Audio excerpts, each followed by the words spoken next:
We are live. We got Matt in the house. It's the day after Christmas. Time to talk about what we got from Santa or from the significant other. All next on What's in My Drawers Golf Talk.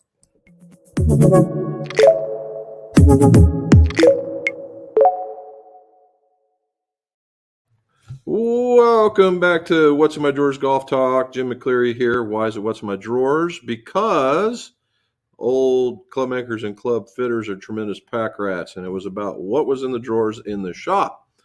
And it's grown to an international community of talking about golf club repairs, golf club fittings, golf club opinions, and a few other topics, of course, that will slide in there. So, as we're seeing today, we got Matt. I pulled him up there. Matt has come to visit. You guys see him. I don't know if we're going to see any of his comments or anything because they're all going to be right here. There you go. So the family's down. It's always good to see the guys. We got Matt Jr. sitting over here side of us too, and quite the accomplished soccer player. So it's very, very fortunate. All right. So I didn't see any golf being played, so we're not going to cover that. The other thing is what we got done in the McGolf house. And before Christmas, we did that. The Mizuno 919 tours. And the tours, I've got a set of those. They're in the SELs. Very nice. Not exactly the most friendliest club on the planet, but very, very nice.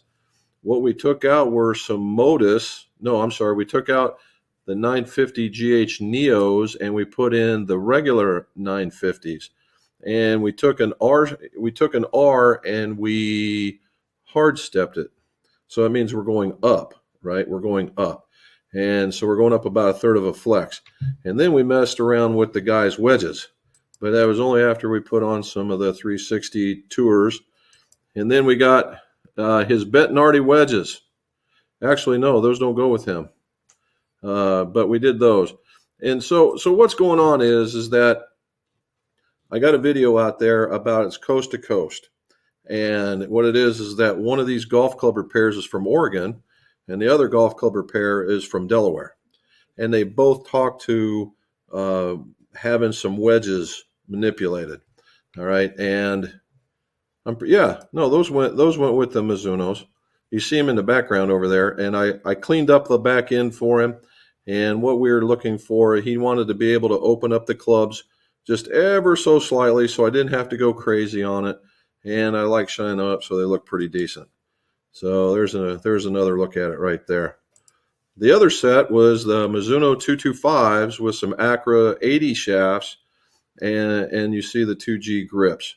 Those had another set of Kirkland wedges. And Kirkland wedges had these massively wide soles. And he says, yeah, I want to open it. It's like, holy smokes, that was some work. And that'll be in the video as well. Now, in between all of that, let's see. There's the finished product right there. Using those and then using that. And then last but not least, we did a fitting. And it was for a golfer in Lima. We would say Lima anywhere else, but it's Lima around here.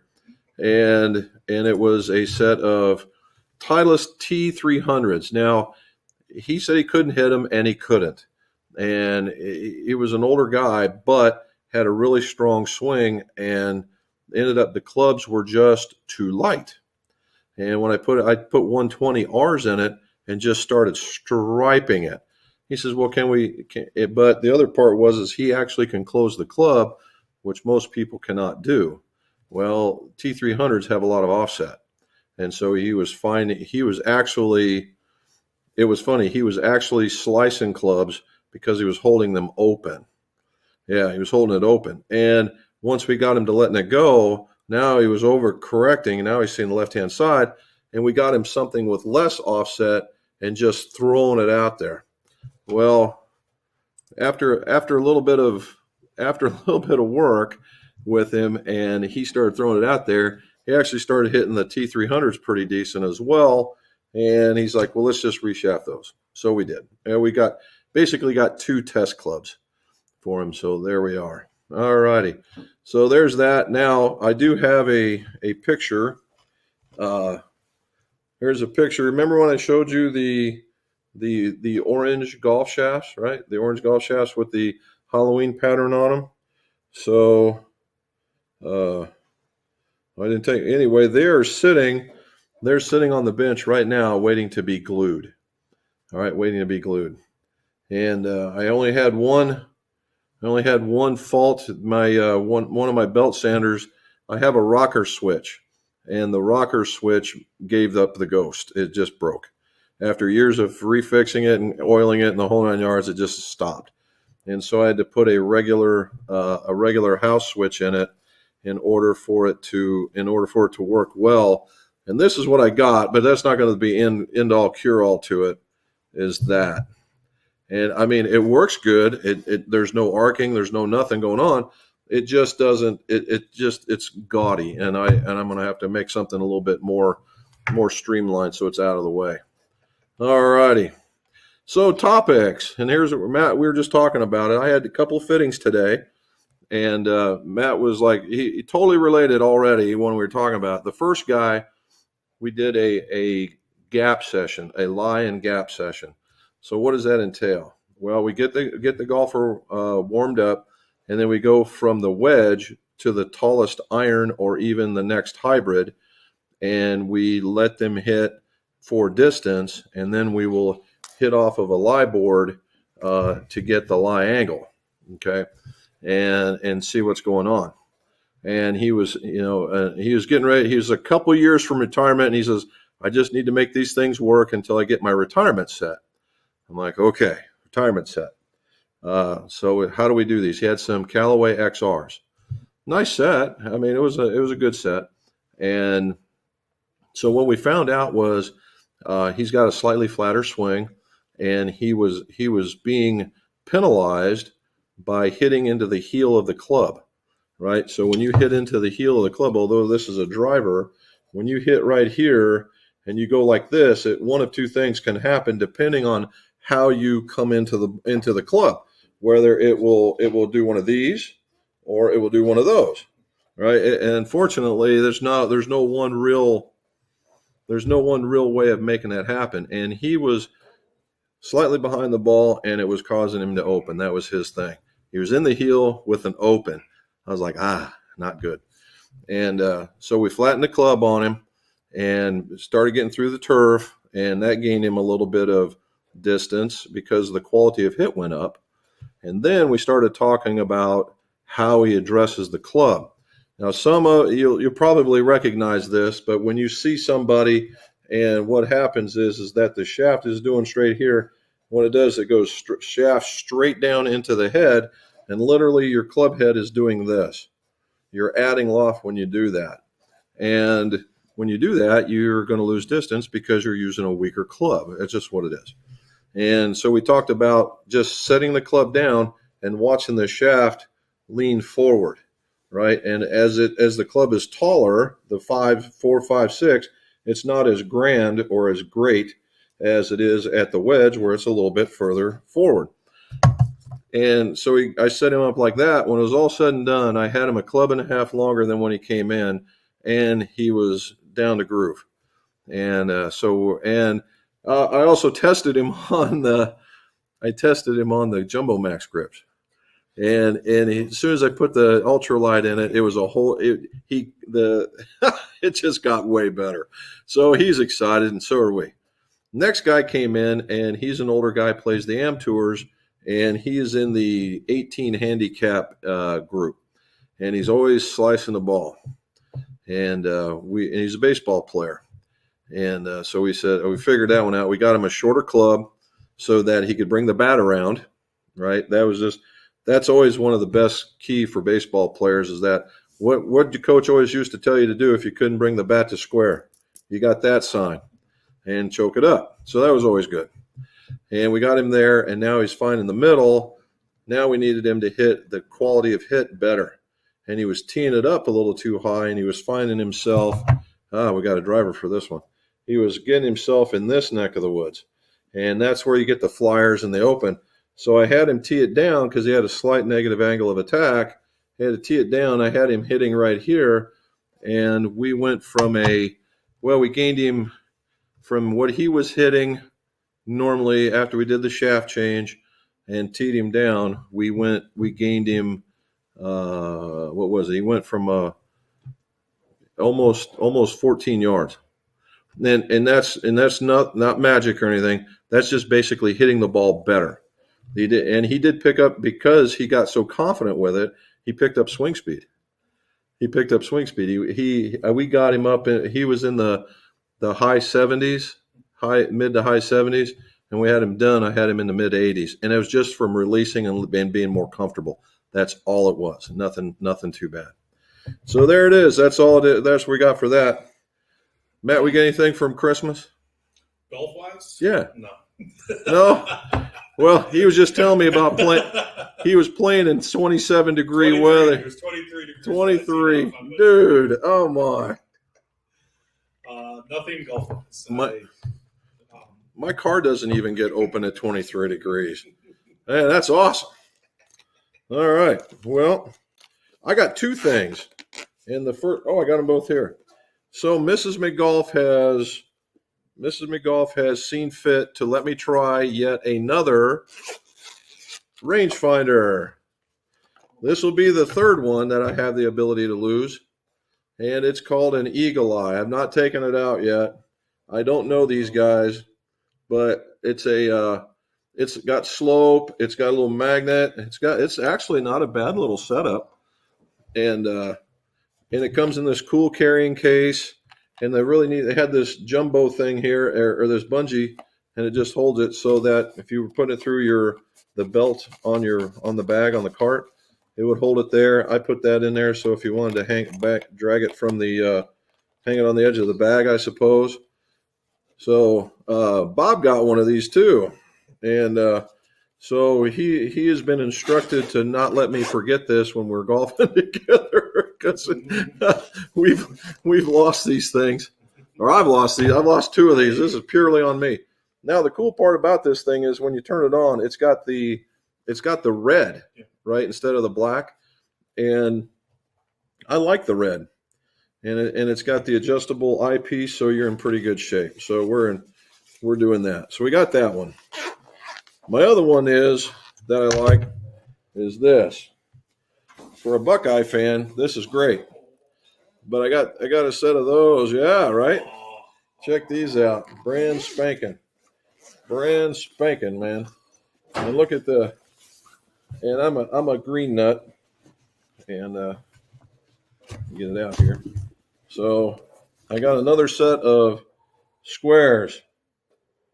These, look at so the thing with squares that I like, and again, I'm not affiliated with them, although I don't know if I am or not.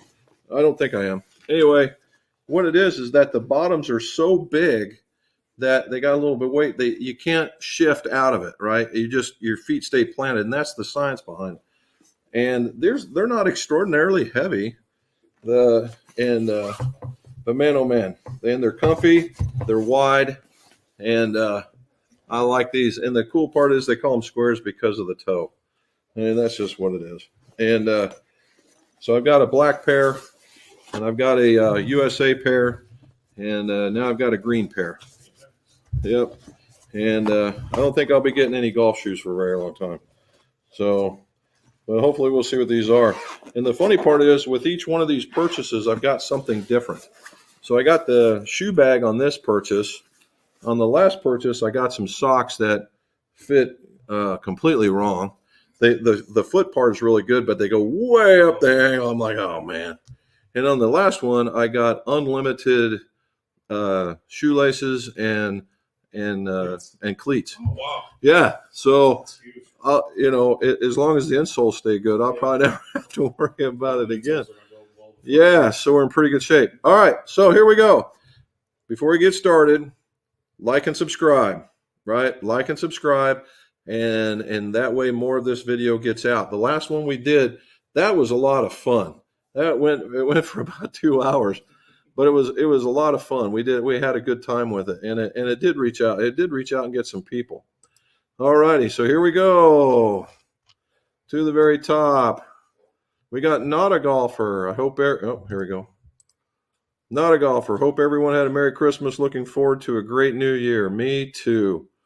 So, what's the plans? What's the things that you're going to be looking for on improvement coming up in 2023? I actually am working with a local professional, with a local PGA professional. Me and him have been good friends for a couple of years now, and I've had about 4 lessons with him, and just seen dramatic improvements with Nice. with my. And you've seen, we play golf together. I have a tendency to get stuck over the ball, and we found a trigger movement for me that seems to have been working all that time. And then he's changed a few things in my setup and a few things in my putting, but other than that, so my whole golf experience for 2023 is going to be, am I going to start playing tournaments again? So that's going to be the. Now we're talking about a guy that totally. You guys are here when he tells you what he shoots. Yeah. The dude's never over 80, and he gets really close to the 60s a lot. So in order what they're doing to him, so are these wholesale changes, or are they like tweaks? I was very hesitant at first to go to somebody because I have a very homemade swing, and it's a swing that my goal is to find the middle of the club face. If I'm finding the middle of the club face, I don't care where it's going, at least because I could play either way. Right. So it took me a while to say, let's let somebody else look at it. And from his perspective, I was over the ball too long and getting too tight. I wasn't as rhythmic as you needed to be. So the changes were very minute. Okay. Very minute. Simple adjustment in where my aim process starts. So a little change of the pre-shot routine. And then just to get my focus away from the ball out to the target. And I don't think you can see my hand, but out to the target. So nice. So like I said, four lessons in, I'm very excited. Putting has been a lot different because I had a square back and I open it coming through. Mm-hmm. So he changed a few things on my setup there, and that's helping me out finding more of the middle of the putter. So I'm very excited for the year. I'm actually waiting for this nice weather to come our way so I can get back out there and continue. Nice weather. Oh, yeah. So we're sitting in here for the rest of you guys that we're in the middle of the Midwest. We got to do the, I don't know if I like that or not. How about that? There we go. I'm messing around with the view. Oh, nice. So we're sitting across from each other. That's the reason why you might see this. Anyway, it got down. What'd you see? We saw just regular, no wind chill temperatures. We got down to -4 or -5 here. What'd you guys see up in Cleveland? It was my wife's anniversary. Me and my wife's anniversary on Friday, on the 23rd. So we had an opportunity to go see a play up in the Cleveland area that we wanted to see. We went and saw Hamilton. So it was the second time that we've seen Hamilton. And we got out of the car, and it was -7. Oosh. And the wind chill was, I think, in -45 by the lake. And then I think for the Browns Saints game, I think it was 0 degrees, but it was still -30 by Lake Erie. So it was cold. I will tell you, I could not play golf in that. I think 18, 19 degrees might be my limit. So down here now, Matt lives about 4 hours to our north. All right, and even down here, we were. If you're a storm tracker, and I have to be with my other job, this area where we are at is separated by a mountain line, and this mountain line, it kind of holds a lot of that stuff off, and it pushes it up north. So that's the reason why, with the lake effect and all of that, they get all the cold stuff, and it stays down here. But even with that, it still got into the -20s with the wind chill, so not too bad. So that's where that was at. Not a golfer says howdy from Georgia. Howdy right back. There's Peter. Hello from cold weather in Myrtle Beach. That's and unfortunately, you guys aren't geared for that stuff. So hopefully you guys stay good. Just stay warm, man. Just stay warm. I wonder if their course is closed. Betcha. I don't know. Do they close it, Pete? Do they close up when they get cold like that or get frosty? Do they stop play or they just wait for the sun to come back out? It's a good question. Paul Van Vliet. Hello, everyone. Happy holidays. What is best, dipping your irons in hot water or letting them thaw out? Dude, let them thaw out. Let them thaw out. I've got no scientific fact other than metallurgy, right, and the epoxy. Would it hurt it for you to put hot water on it? Probably not. But as long as you have the ability to thaw them out, I would just thaw them out and just let them come up to temp on their own, because it's more about the epoxy than it is the metal. Because if it's already cold and you go to shock it, you have the ability to, it'll let go of its bond. So I would just let them thaw. All right. Paul's also asking, what are your thoughts? New clubs or golf lessons?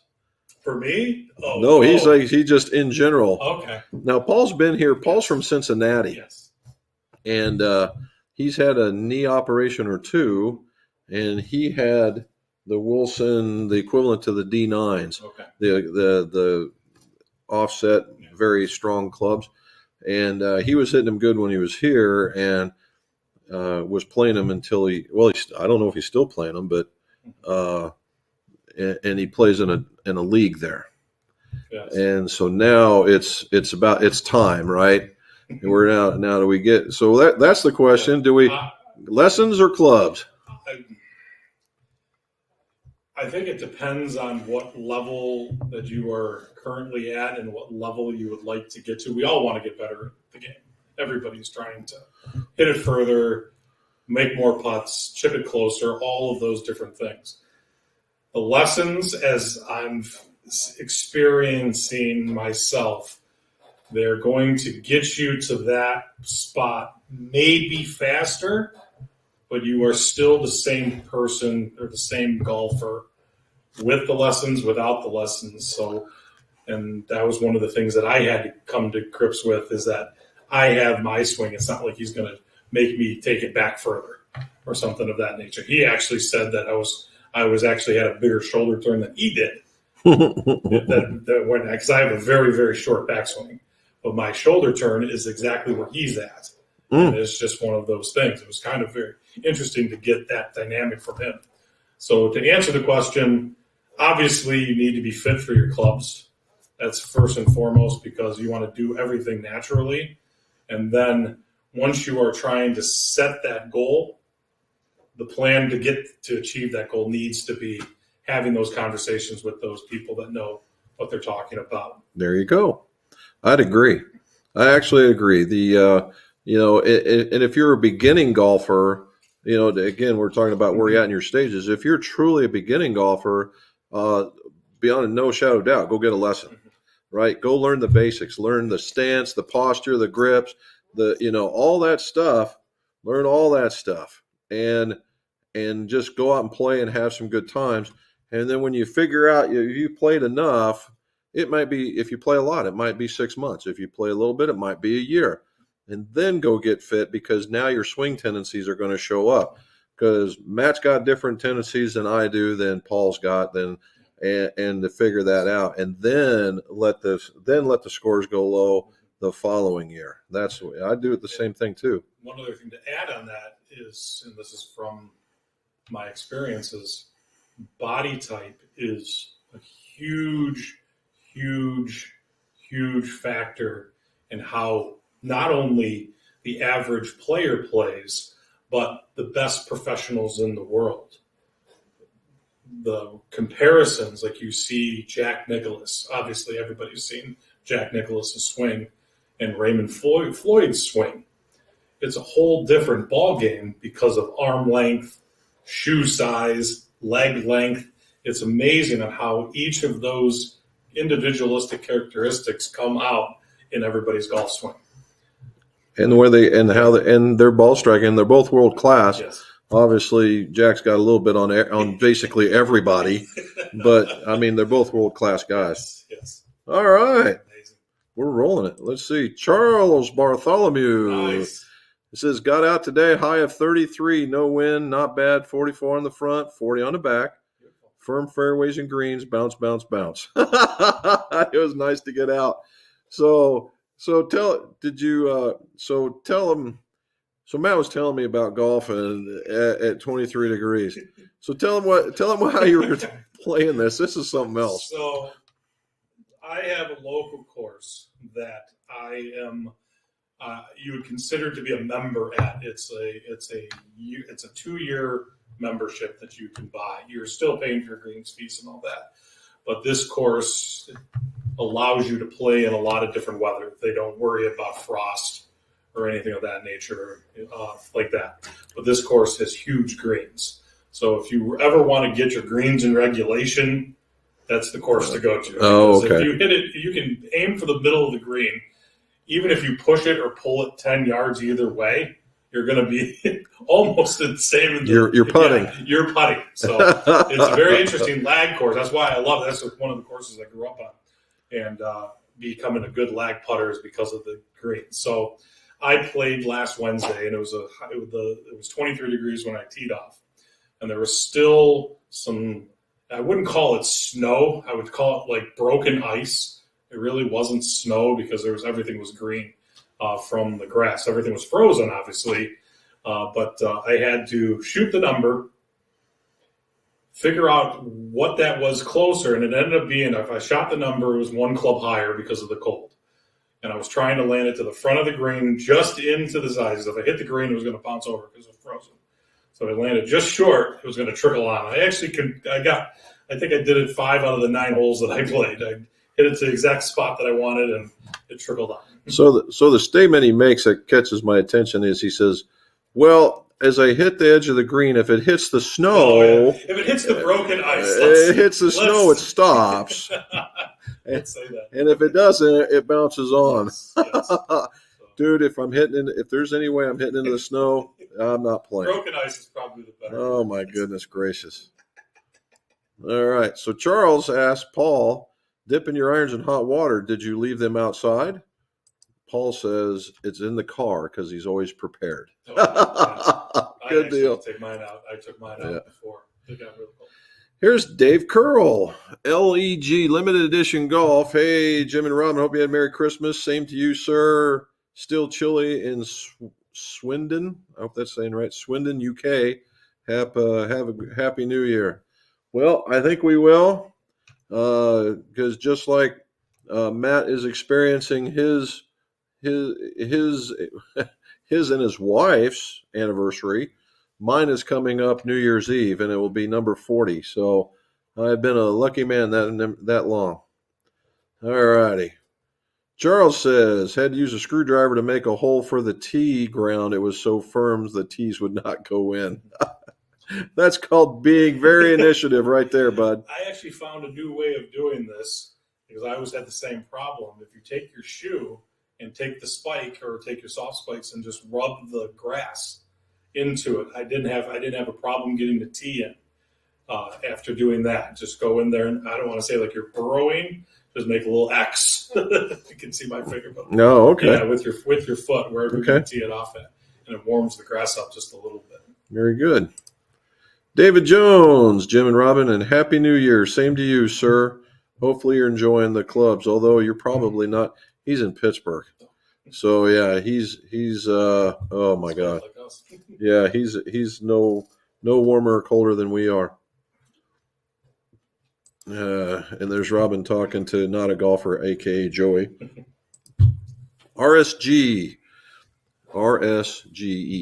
says, hello, Jim and Robin from the Gateway to the West. I've seen videos where pros are replacing their stiffer wedge shafts with 8 iron shafts, cutting a specific length. Any thoughts? Yeah, it's called a spinner.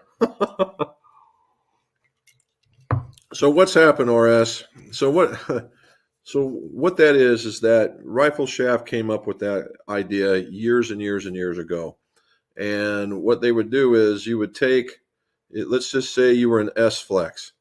And this is in very, very simple terms because they have a a wheel that's got to be this big around, and it's like an old slide ruler.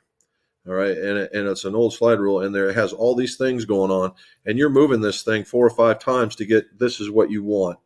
And this is talking about swing weights, lengths, flexes, the whole 9 yards. And there's more to it. But anyway, the simplistic way is, let's say you're starting with an S. All right, so you would go get an 8-iron in the X, keep it trimmed to the 8-iron length, put it in from a tipping perspective, put it in the wedge, cut it to length, and you're on your way. The idea was so that you would get a little bit more, you would still have the weight, you would still have the flex, but the profile would change and give you just this little bit of snap into the ball. And it worked, right? It worked a lot. And it was like one of those unsung secret things when you can go get a rifle spinner. You go find the guys and go get a rifle spinner. Well, now you see them, they're out all over the place because True Temper bought rifle, and now you see them out there. They got the 115 spinners by the DG Spinners, which is exactly what we're talking about. That's what's happening. And so everybody's got one, right? And do they work? Yes, they do. Again, as me and Matt have talked, that when you're talking about pure wedges like sand wedges, lob wedges, that kind of thing, not necessarily gaps and pitching wedges, but those are not full swing clubs.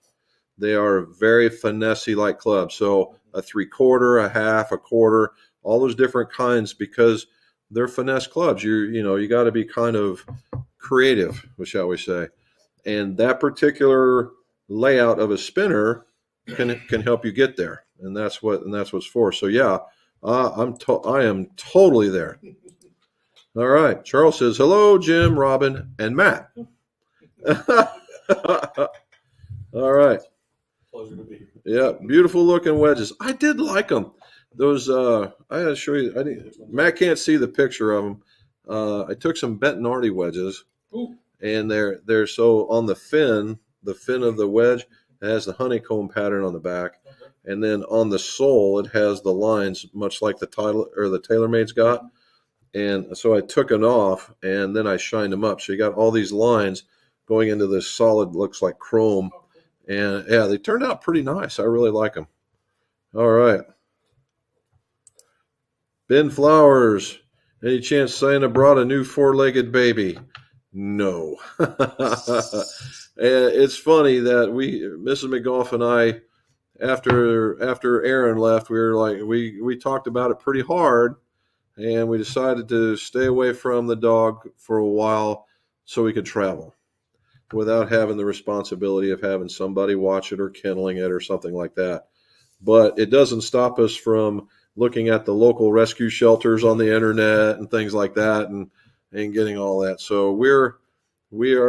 It's not that we're not saying no forever. We're just saying no for right now. All righty, Michael Barber. He's from the UK. Good evening. All right. Again, subscribe, guys. That way we know that we're doing good here. Kent's on here. Kent Nicholson says, Charles, Debbie and I out today, low 30s, 4BBB with Debbie. 4BBB with Debbie. Scored 39 points, and Debbie was responsible. Oh, okay. Was responsible for most of them. Debbie's got game then. Mm-hmm. All right. There's Dave Brozowski from Michigan.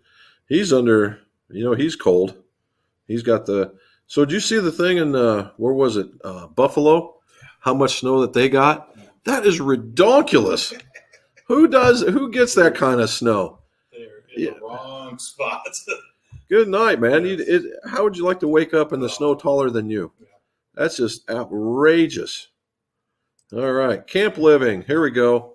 I have a question for you. New golfer here, all new setup. Will be using T300 irons, but looking for a driver. Budget friendly, forgiving. Nearest golf place is 6 hours away. So going and testing just ain't gonna cut it. So we're getting set. So what do we think? We got ourselves. So what we're looking at is a starter driver, basically, a decent starter driver. If he's into the T300s, okay, that's actually a really good starter iron, right? It's got a lot of sole. It's got a lot of offset. Comes with a shaft, depending on the shaft that comes in there. But it's just to help them. Basically it's Titleist anti-slice club is what it is. So if we're looking at a budget friendly driver, so let's say we're going to look at a budget friendly driver that's going to close, right? We want it to close face, and we want to do something like that. What comes to your mind? I don't think Titleist ever did that.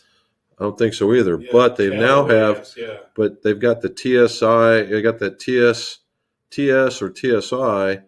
Was it 2, 3, and 4? Yeah. They got 2, 3, and 4. One of them certainly has got to. It's got to have some sort of. Has got to go closed.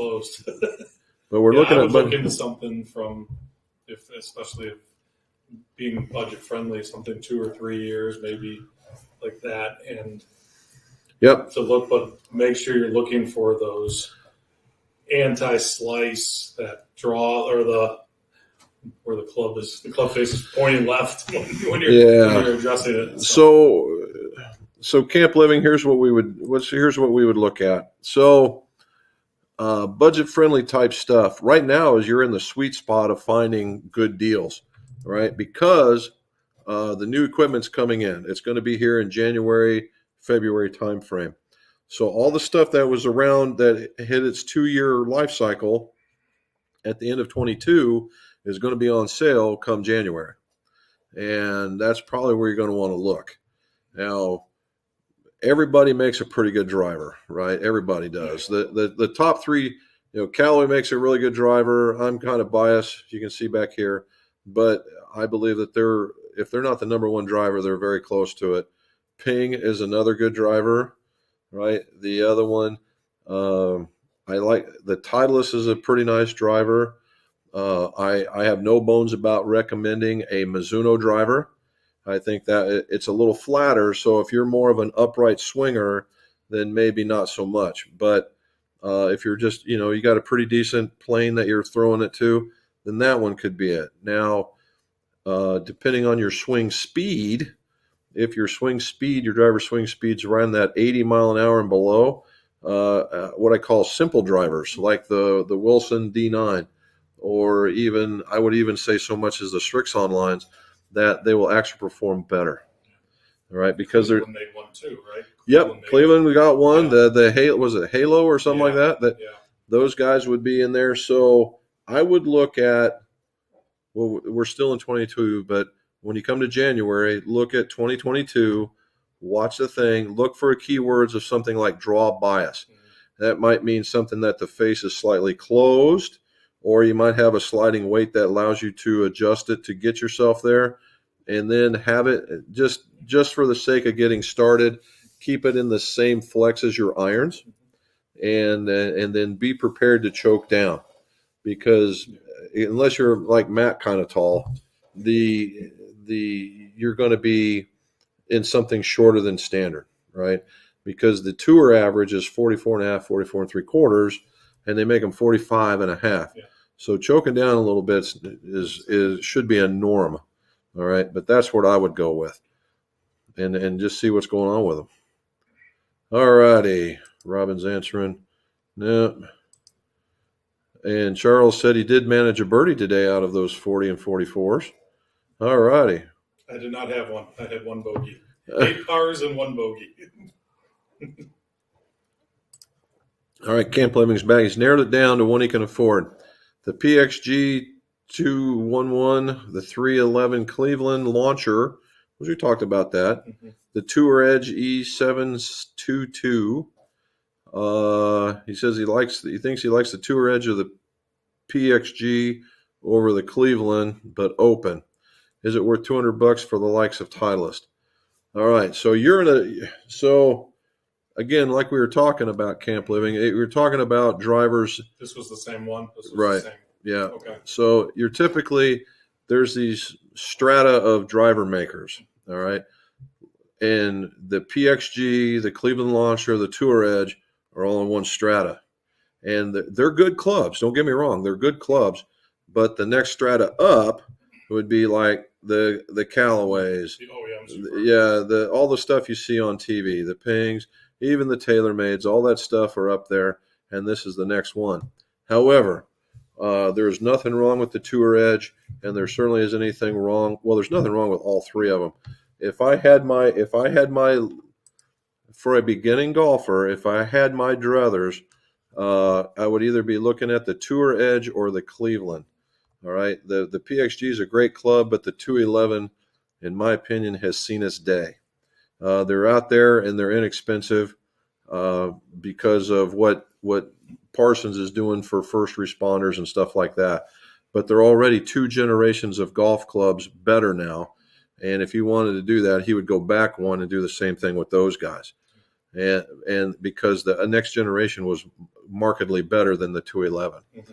So I would say I would narrow it down for you for either the Tour Edge or the Cleveland, and I don't think you're going to go wrong either way. All righty. Kent wants to know, were you on winter greens, Charles, or do you even have those? Yeah, they have what they call winter greens? In my area, the only places that do winter greens are private clubs. Because if you're walking the course, they don't want you going up onto the top of the greens, especially in a frost situation. The courses the one that I'm talking about playing, they're not worried about winter greens. So and winter greens are the false greens that just something off to the side, so you can just putt around. It's usually in the flattest area next to the green, but they just cut it not as short as it should be, and it's probably half its size, and they put the pin right in the middle. Call it out. Yeah. All right.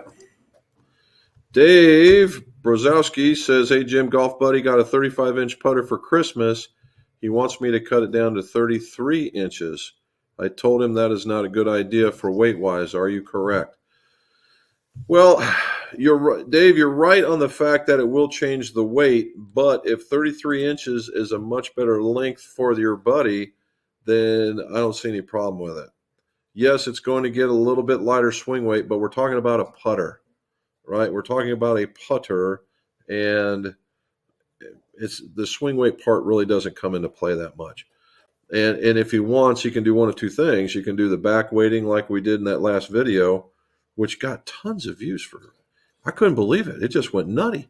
And then the other part was, and then the other one, if he wants, if it does feel too light, if it's a putter that has, say, weights that you can exchange, because typically they're in that 5 to 8 category, and you put in 10s or 12s or something like that, and you're right back where you need to be. But if 33 gets him over the ball, that's far more important than being too far away. But I understand your concern, and you're not wrong.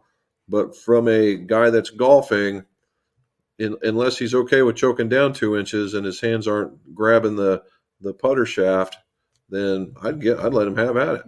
Could you back weight it too at the top? Sure, yeah. Sure. Just depends on how the putter likes it, right? Yeah. If you're one of those it's got like this going on, a back weight is an excellent thing. All right. We got Duke K. Jim and Robin, hope you all have a great Christmas. We did, thank you. Did you see the LA Golf putter at $1,500? I'm afraid I did not.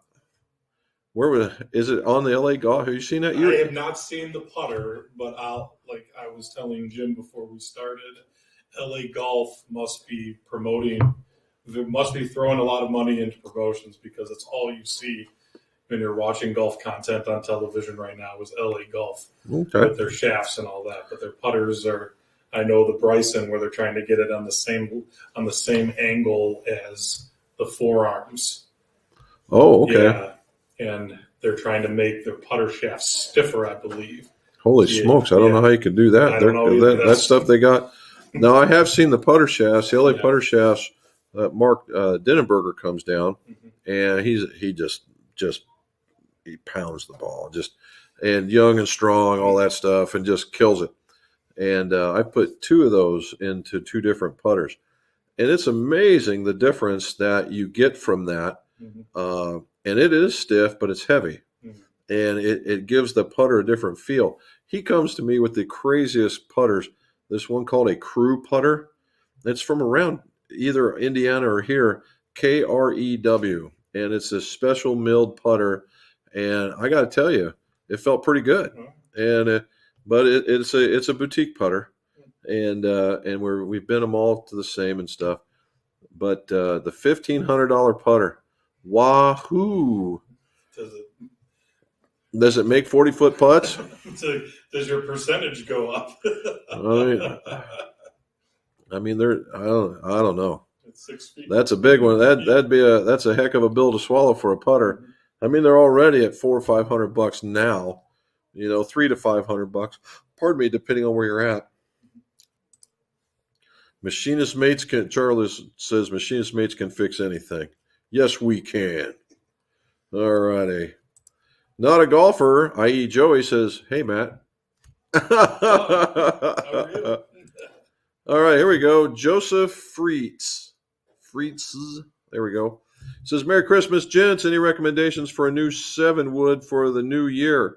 The only weapon on par 5s on my quite long home course. Appreciate the show. Well, thank you very much. Well, you know what? We were talking about, Matt and I, just before coming on, we were talking about some of the new stuff. And this Callaway, it's the only reason why I'm saying this because it's one I got information on right now. And well, I got two. And the new Callaway Paradigm that's coming out, there are two distinctly different fairway woods, the models. There's one that's actually flat. There's one that's actually upright. One they'll be adjustable. Then there's center gravities. I mean, they're significantly different clubs. They're not just like, here's a club with more weight, move on. They're significantly different ones. Player profiles, one's a little open, one's a little closed. I mean, they're really nice. And I think they're going to be winners. I'm not going to swear on a stack of Bibles just yet because I haven't hit one. But all indications from the techno side of it looks like it's going to be a pretty decent golf club. That would be one. The other one, and surprisingly so, and it's only because I've seen this one, is the new Mizuno one. They got the STX and the XTZs coming out, and in the same fashion. They're both a little flatter, though, and one's a little bit more closed where the other one's a little bit more open. And those could be rocket ships as well. And but those are the two so far that I've seen, Joseph, as far as the new up-and-comings. Now, it's Titleist is already out there with their stuff. I don't hear, although Ping makes a great driver, I don't hear a whole lot of flack and bother about the Ping fairway wood. I don't hear, even in the TaylorMade, you hear a whole lot about the Stealth, not so much anymore, but I don't get a whole lot off the fairway wood either. And then you start getting into the other ones. Now, the Tour Exotic, I mean, the Tour Exotic used to get all kinds of press on the fairway wood for that guy. But, for right now, for the mainstream stuff, those would be the two I would give a hard look at. All right. Frank Powell says hi to Robin. And there you go. Poor old Matt can't get in a word edgewise, and he's laughing it out. Yeah. All righty. Well, ask him a question. Joseph, a Ping 425 7-wood is hard to beat. Well, there you go. That's the first one about Ping. Biggest thing I know about Ping is once you're a Ping person, you never leave being a Ping person. Truly. Right? Back in the I2 days, right? Man, those, oh my gosh, those things were just absolute, they're beauties, right? Those things hit a ton. All right. Like what length of a 7-wood would you want?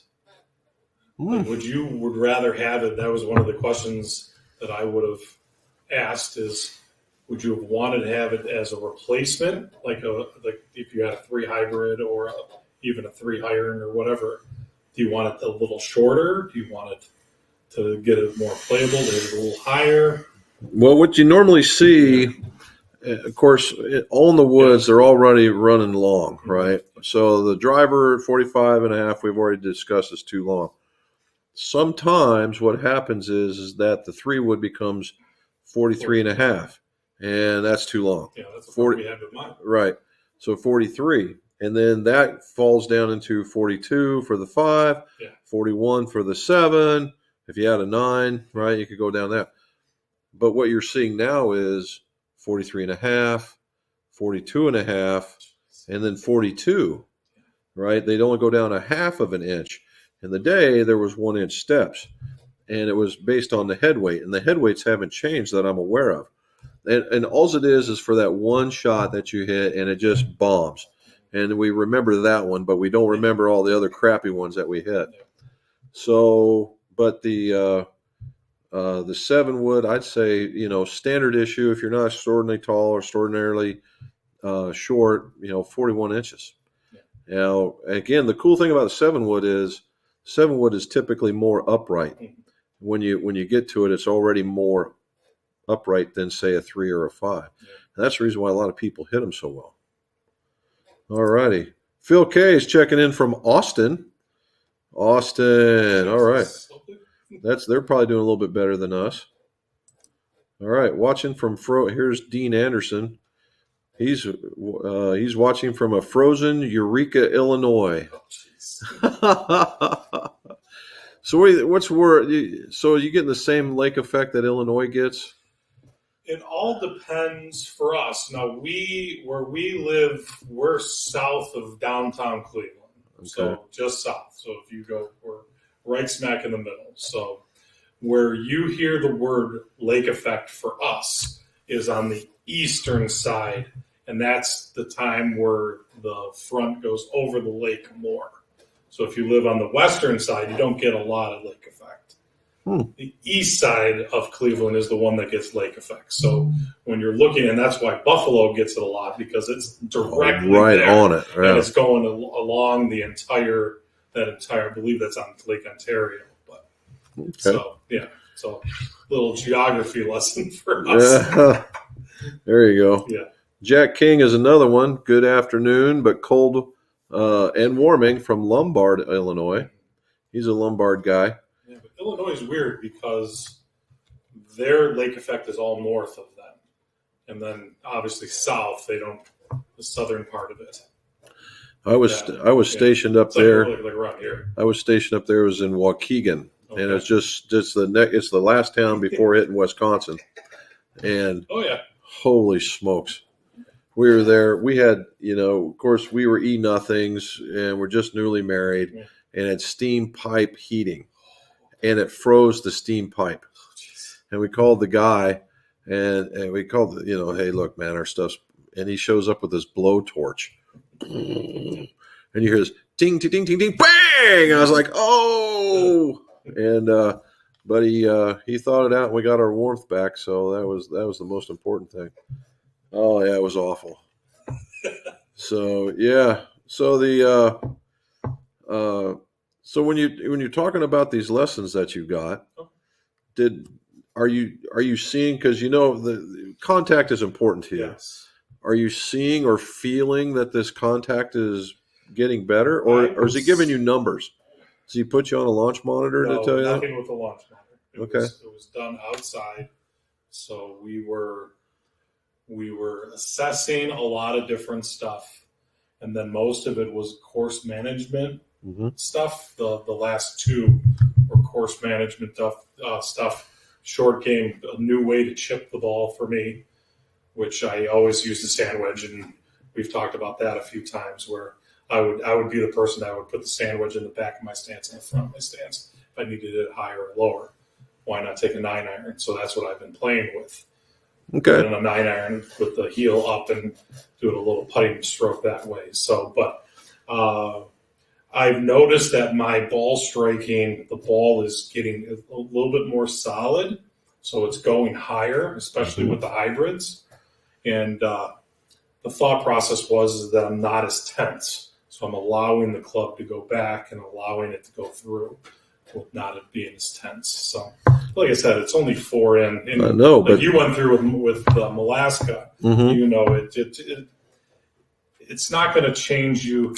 It's not going to make you into an amateur player or something of that nature. You still have to put in the work.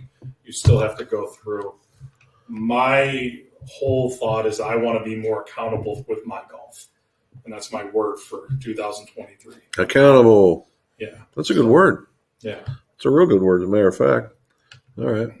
Well, I got in pack. You remember when I was doing the JP Guidry stuff where we were doing the workouts and whatnot? And I contacted him again. I said, hey, I think I want to, because that was a special that he was doing just to prove a point. So I called him back up and I said, hey, man, I'm back to that point in time because the whole 2022 was just crazy for me. And he's just like, he was just, because he told me, when you go and do these things, it's not so much that, you're going to bulk up and you're going to do all that stuff. He says, really what that coach is there is to keep you on track and keep you focused, keep you motivated to keep going.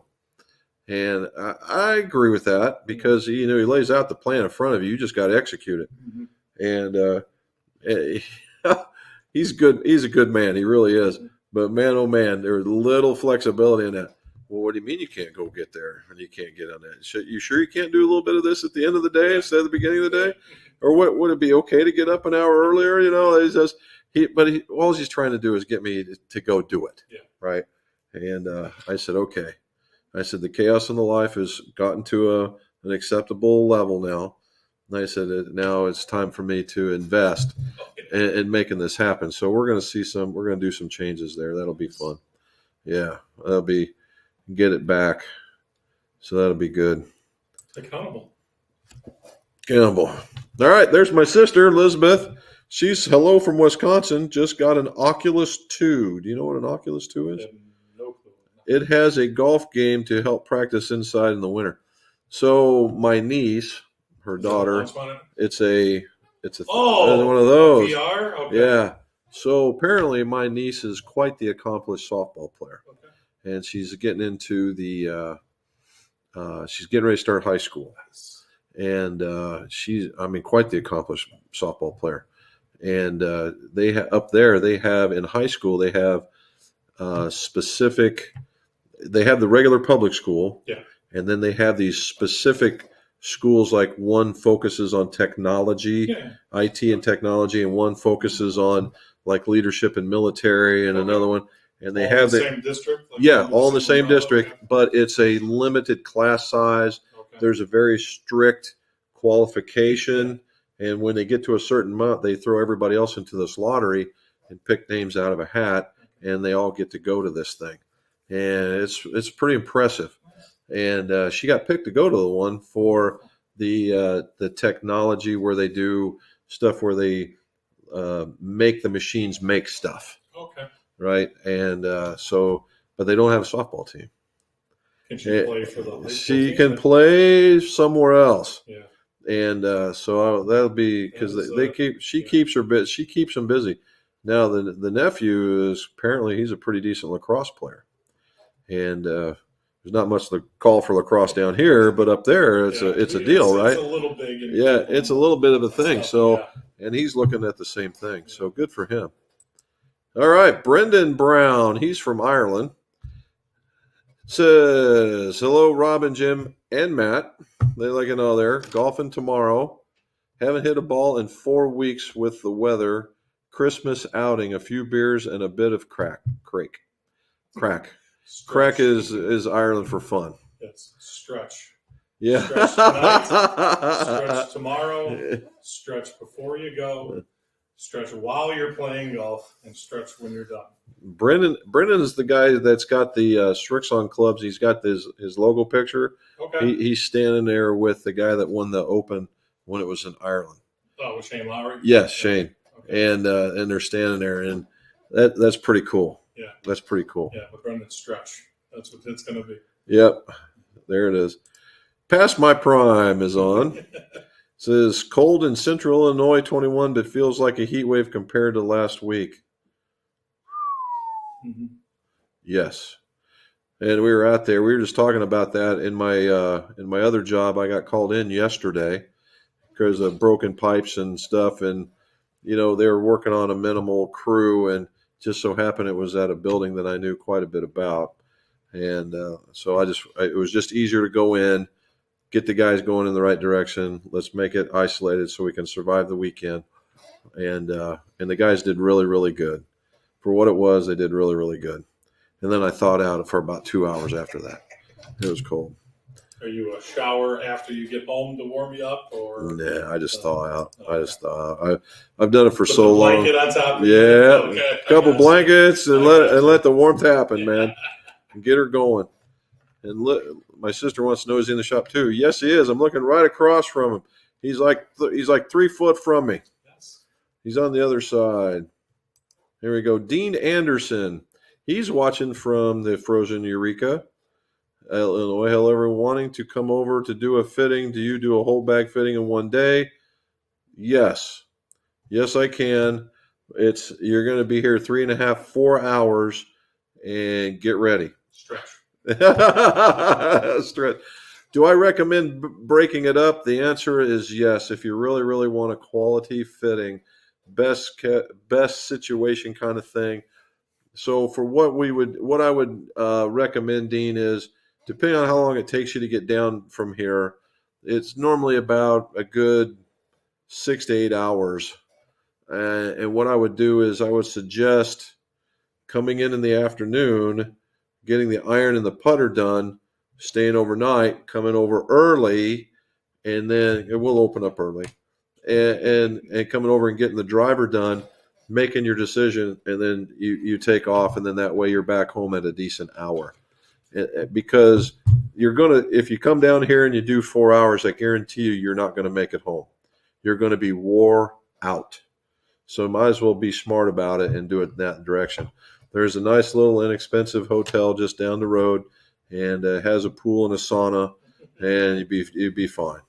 But that and a little steakhouse across the street from it, so you should be in pretty good shape. All righty. Peter, Myrtle Beach, Peter, 19 in Myrtle Beach on Saturday and Sunday. I bet that's like being -7 here. Yeah. Right? They closed all 3 courses, and they put traps over the green until today, from Thursday to today. I think they mean tarps. Tarps, okay. All right, tarps. I've heard the tarps. I've heard there is some sort of chemical now that keeps the grass alive, that you can play on it.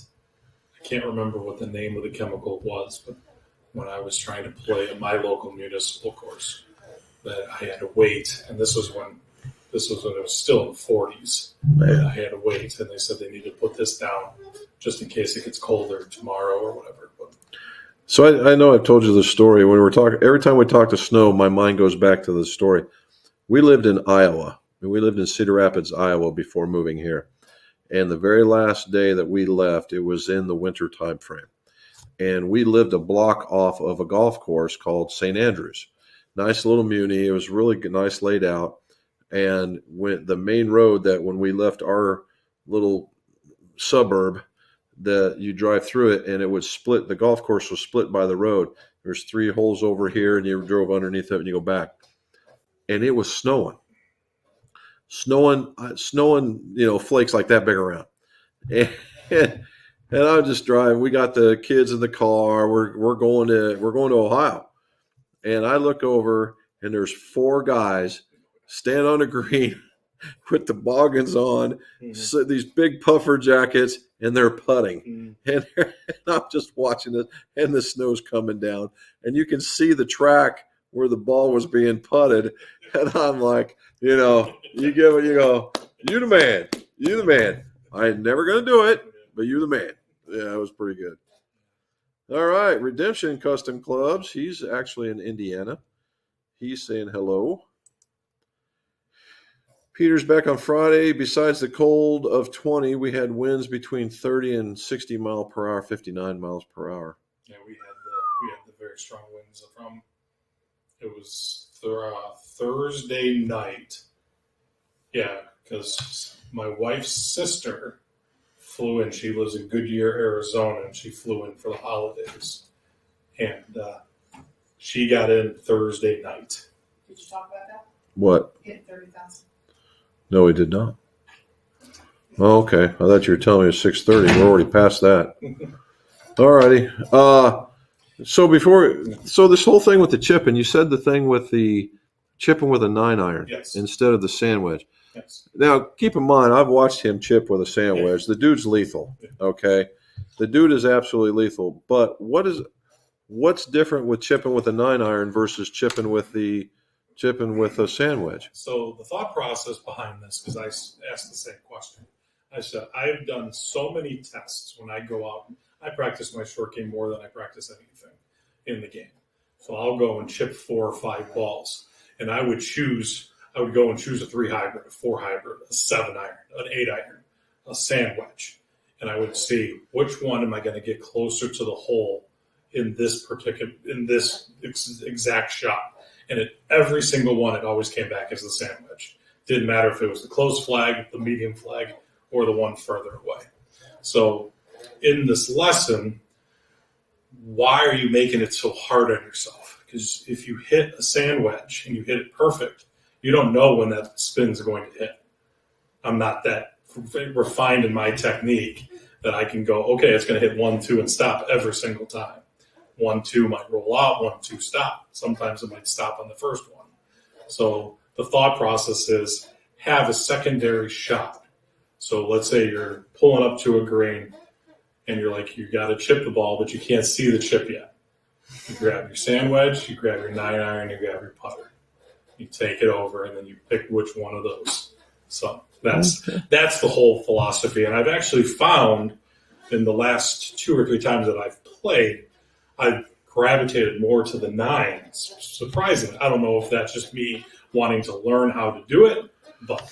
So are you stopping the ball anymore, or is it more of a run up to the hole? It's more of a run to the hole and have the predictability that it's not going to grab.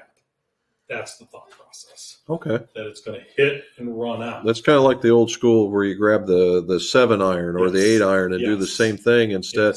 When you're really close, is get it on the green and just let it roll and let the green take it, as opposed to try and drop it next to the hole. Yes. Okay. I like that idea. It's one of those ideas, and it's just to have another shot. Sure. But the whole idea is, what can you do that's going to be predictable each and every time? Now, what I've found so far is that on downhill chips, I can't control it. Just like I could never control a 7-iron. So if I'm above the hole and I'm doing that, I have to go with the sand wedge because I need that bounce. And I think that's where a lot of my practice came in, is that I'm like, why would I hit a 7-iron that's going to have a hotter face, number one? It's going to go farther. You can't control it, going especially downhill. Uphill, you can use whatever you want. It says downhill shots that I'm still working on. Yes. Very cool. Yeah. All right. So I like that. That's a good idea. Yeah. All right. Opened my eyes, like I said. I'm going to be working with them all 2023 and hopefully beyond. Well, it's really given you a larger repertoire, yes, so to speak. Mm-hmm. All right. Ms. McGough came in and reminded me to tell everybody we actually hit a milestone between the last show and this one, is that we got to 30,000 subscribers. Thank you, guys. I appreciate it. I mean, it's all up on you guys subscribing, and it's growing, and that's phenomenal. And we're hitting some crazy numbers of watch times.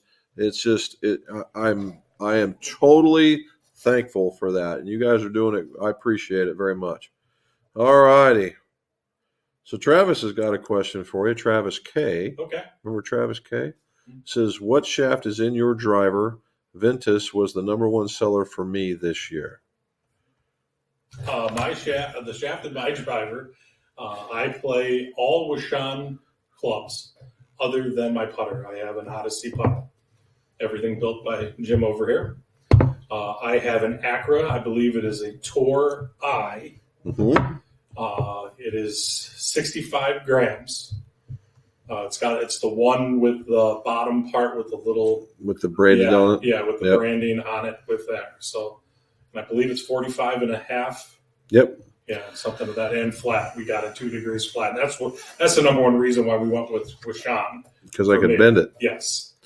So the Wishon club that Matt is using is the 919 TH. Yeah. It's been in the Wishon's lineup forever.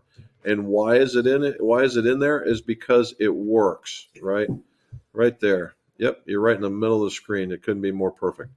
And what Sean has done is he's made it so that the hosel is bendable. Yeah, it's a little bit longer, yeah. And what it does is it bends the lie angle, but it also can bend loft just ever so slightly, but it's more of a lie angle thing. Now, I will say this for Washawn, he was the first one that I ever saw that introduced cup face technology. And when that cup face technology came out, it was a game changer. When we were introducing that, and when Matt tested it, he's had it in his bag for a long time. And that was beating regular OEMs. All right. Beat my slider. Yeah, and it was just crazy how well he was hitting it. Now, what we put in it was the Acra I series, but it was the Tour. And in the Tour line, what they did is they added in this braided weave at the bottom to make it a little bit more stiffer at the bottom. And the very reason why was exactly what he's going to these lessons for, is that he was very short and he would just go whack, and right there at the very bottom, and it would get loose on him because he was just so strong at the bottom. It was crazy how good. And so that boron weave helped keep the face in control, and he could deliver it and manipulate the club however he wanted. And then we started building, we bent the club. I didn't have the clamshells like Washawn wants me to have, but we got it bent, and he is just, I'm here to tell you, the dude can pound the driver. Even for all that, he can still pound the driver. We need to add a little loft to it. That's going to be one of the changes we make in the summertime. Oh, really? Get it just to get a little higher, just a little higher off the tee. That's one thing that I'm going to be working on. All right. Get a little bit more carry distance. There you go. So it just goes to show that not all the tech in the world is all that positive. And now Matt swings hard enough that he could take advantage of all that. But a lot of these clubs are, when you get to these, they're very upright. And so he's hitting he was actually hitting the heel of the driver, even with the thing teed up. Yeah. And that was bad. Yeah. And so now that they've got these flatter drivers come out, maybe, just maybe, we'll see something different. But that's what it was, and that's where it works. It's a great question, though. Yep. All righty. Charles is saying to Peter that they had gusts of 85 mile an hour. Yeah. Getting back to my story, so my wife's sister landed in Cleveland Hopkins. I think it was like just after midnight on Thursday. She's coming from Arizona, and she came in. Thanks for bringing the weather. That's what we. That's severe culture shock right there. Yes. Oh yes. And then her husband was supposed to be here Christmas night, so last night, but his flight got canceled. He should be here tomorrow. So, oh my gosh, that's a heck of a delay. They had too many flights canceled that they were booking people. So you should be probably after midnight tonight. Okay, something like that. So. Huh. Danny Johnson says, hi, Jim and Robin and Matt. 2023 for me will be work on the short game. I don't disagree. Oh, Charles said it was 65, not 85. It was his mistake. Still, dude, 65 and 85. At that point, who's counting, right? Oh, my goodness. With the short game practice, make sure you're using multiple balls and putting, if you have the opportunity to putt those balls out. So if you have a chipping green or a green that you can chip onto, take 3 or 4 balls, chip them to the hole that you want to, and go and putt them in. Like I used to play a game that it was a par of 2, and the goal was to shoot even par or under par. Obviously, you'd have to chip one in, and then you just don't stop until you get 4. There you go. Until you get even par. There you go. We were talking about that with the older gentleman that I fit today, and there was a guy that's over here, and he was in his mid to late 70s, and he had a spinal disorder, and he had to have a cane in one hand and a golf club in the other, and he would use it like he had 2 walking sticks, and he would walk over to the ball, he would drop his cane, he'd line it up and hit it, and he was 100, 150 every shot. 100, 150 every shot, down the middle, down the middle, down the middle. And he'd flick up his cane, grab it, and he'd walk back. And I'm here to tell you, he would fleece guys 20, 30 years his junior. Fleece them. Absolutely fleece them. And he was laser accurate. Inside 150, there was nobody going to beat this guy. No one. And that's where he took their money. They'd hit a 300-yard drive into the, over to the side, and he's 150 down, but another 150 he chips up, and he's parring where this other guy's in the weeds, and he's trying to recover, and he's just taking these guys for all they're worth, man. And I was just like, that was freaking awesome. There is a golf methodology called swing the club head. Have you ever heard of that? I've heard swing the handle. I've not heard swing the handle was Eddie Merritt's. Right. Swing the club head was the original one, and there's two names that coincide with that. Ernest Jones, who was I believe he was English. I think he was British. And then he lost his foot in World War I. Oh. So he was doing the same thing. He was taking his canes or his crutches going on, and he swung, and he found that with only 1 foot, he was swinging, and the only thing he was doing was swinging the club head. Then here in the States, there was a family, Manuel I can't think of the last name off the top of my head. He used to be the pro. I think he passed away a couple of years ago. But, Manuel. There was a guy. He's from Milwaukee. He was from Milwaukee. There was a guy that he was Mexican from descent, and he played everything from the middle, and he wore these button-down shirts, and he swung everything from the middle. Mm-hmm. The dude was a phenomenal ball striker, and that was the whole thing. Is that if you have some sort of physical limitation, is that it's just getting swinging the club head through and getting it through. So. There you go. Interesting, yeah. All right. Here's a guy named Golf Swings. I was looking in to get a set of Nippon 1150 GHs or 950, 850 shafts taper tip, but notice that they have shorter raw lengths than the Modus line. I play my irons to +1 inch too short for this spec. All right, Golf Swings. So at 1 inch over, you're pretty much at the limit of that club. The Nippon folks make it so that they are right at that 1 inch. You got to assume about 1.25 inches, right at that 1.25 inch insertion depth, and then about another 1.25 inches longer than that length in order to get the full playing length. So if you think about 1.25 inches longer than what the regular length is, then you should be good to go.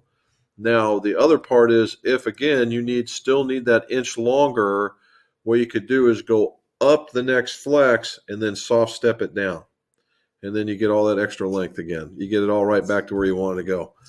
It's just it's crazy how that stuff works. But and the 1150, so if you haven't figured, the 1150 is for 115 grams. The 950 is for 95 and 850 and so on. So and there's a 1050 out there as well, 105. So if you wanted, depending on what you're looking at, let's say if you wanted an R flex and you could go to the 1050, then you could go to the S flex and then just order one in a soft step, and you're only about this far away from where you wanted to be. And it certainly would be right there. Okay. I love that you can answer that just off the top of your head. That's because the previous knowledge that you have. It's because I'm old. Old. The experience, you have it. Well, I've been totally fortunate to be around some guys that were extraordinarily good at this craft. Mm-hmm. I mean, these guys were good, and I've even. Although we're not friends or anything like that, but Nicholas is a longtime club maker back in the day when Nicholas was the man with McGregor. Mm-hmm. I talked to that man for almost 2 solid hours. The stories he had were absolutely critical to knowing how to do things. You're way over. Oh, we are way over. It's 6:49. We're going for another record, man. This is what I do, man. And then the other guys that were my mentors, right? These guys were they were so good. And it was amazing how good these guys were. and unfortunately, some of that stuff is lost, and then we get there, but we're getting close. All righty. There's a Jim Cavaleras, and he's got I think is that sonar or radio man? I can't remember. Dude, I'm gonna have to go old Submariner on you and go. That's a Koner thing, dude. But it's either radio or sonar man. But anyway, hoorah! All right. Although head weights make an iron head look better, it seems to me lead tape put on the sweet spot is better than more weight in the hosel. Would that affect the MOI and make the head more draw biased? Okay, there's a lot to unpack on that one. All right, so there's two questions in this one. Yes. There's two questions in this one. All right, so although head weights make the iron look better and seem to me lead tape put on the sweet spot is better than put in the hosel. All right, so there are any more nowadays, Jim, good name by the way, by putting head weights in, normally they got those little circular head weights, right? And you see them either on the bottom or in the back. And Is he talking driver or he says irons. He says that's what I'm saying. he says head weights are on a iron. not very anymore. There used PhD has those ones that you can, yeah. yeah. Now that is actually, if you really, really wanted to tweak somebody Yeah, into the very gnat's butt on this, that's really kind of cool. Yeah. But you don't see a lot more of it. And lead tape, now, can you get more? So, all right. So if you wanted to get right behind the ball and you didn't want to impact anywhere that you were draw bias or not, putting it right behind the middle of the sole is the best place to put it. Now, if you're a high ball hitter, you may want to put it a little higher up the face in order to get a little more projection. Now, all that said, and then let me address the MOI thing. And does it affect the MOI? Yeah, it affects the MOI because MOI is about twisting. So if you put it in the middle, you just made the MOI go down. If you put it out to the edges, it made them bigger, right? But that's an equal application of weight on both sides, right? But now he's also talking about putting it into the hosel. Yeah. And if you put all this weight into the hosel, now it can make it go. It can make it turn over, right? And it can make it turn over, and it can make it more draw bias. Now, all that said, in order to move the center of gravity, in order to really impact what that club is going to do, you're upwards of 8, 9, 10, 12 grams of weight. All right, it's a lot. It really is. It's a lot of weight you have to add. If they said you just needed to add 4 grams, right, 4 or even 6 grams for that matter, and you wanted to make it look neat and you put it in the hosel, are you going to impact it? By definition, the answer is yes. But you got to, how much? This much, that much. And now, if you're a plus handicapper, that might not be the way to go. If you're a guy that's getting on the weekend, you'll never notice it, right? Now, if I put a 10 grammer in there, you're going to notice it, right? And it will make you draw bias. So if you're only putting on a little bit of weight just to make it feel better, whether you put it behind the ball or you spread it out so it goes the length of the sole, then you really don't matter. Or if you want to make it look neat without all the lead tape, and you put it in there, have a day. But if you're going to put in a truckload of weight, then that's when you going to start doing that. All right. Oh, and he also says on the next post, Merry Christmas and Happy Holidays. All right. Charles says that his local course has small greens. All right. Frank Powell, the Gulf Coast of Mississippi, I'm going to say. Yeah, Mississippi. Got pretty chilly this past weekend, 27 with a wind chill of 26. That's got to be frigid down there, man. Probably shut everything down. All right. That's cold down here. But just blink and we're right back into the upper 50s heading into the 70s. That's cool. That's good. All right. RSG again. Be safe this holiday week. Watch out for those crazy drivers. Lots of guys like to drink at the holiday parties when they let their wives drive home. No doubt, brother. No doubt. But the serious part of that, and as much as I hate to start turning into a safety protocol on this, but you know what? There's nothing wrong with going out and having a good time. There's nothing wrong with going out and celebrating until you cross that line, right? Not only can it be detrimental to you, but it can be detrimental to the people that you impact, and that's where it becomes unacceptable. So, have a good time. Just play it out. Let the Uber guy earn his keep for the day, and then be overzealous all you want. Yes. But if you're going to be behind the wheel, even here in Ohio, the laws of drinking and driving are pretty stringent, and as I'm sure they are in many other states. And the last thing you need to do if you're providing your family is to be caught drinking driving on the way home, because it will impact your ability to provide for your family. If nothing else, that would be it. All right, now that I've got my what do we call it? Yeah. We're not there. All righty. Okay, here's one. Golf swings. Do you guys have any sets of iron shaft poles to sell? Looking at steel taper, 1 inch. I would have to say no. We normally don't keep a lot of that stuff. We just send it out on this thing. Charles Bartholomew is talking to Peter, saying the winds did bring down a small tree in the backyard, but no damage. Good to hear. Not a golfer is telling everybody to smash the like button.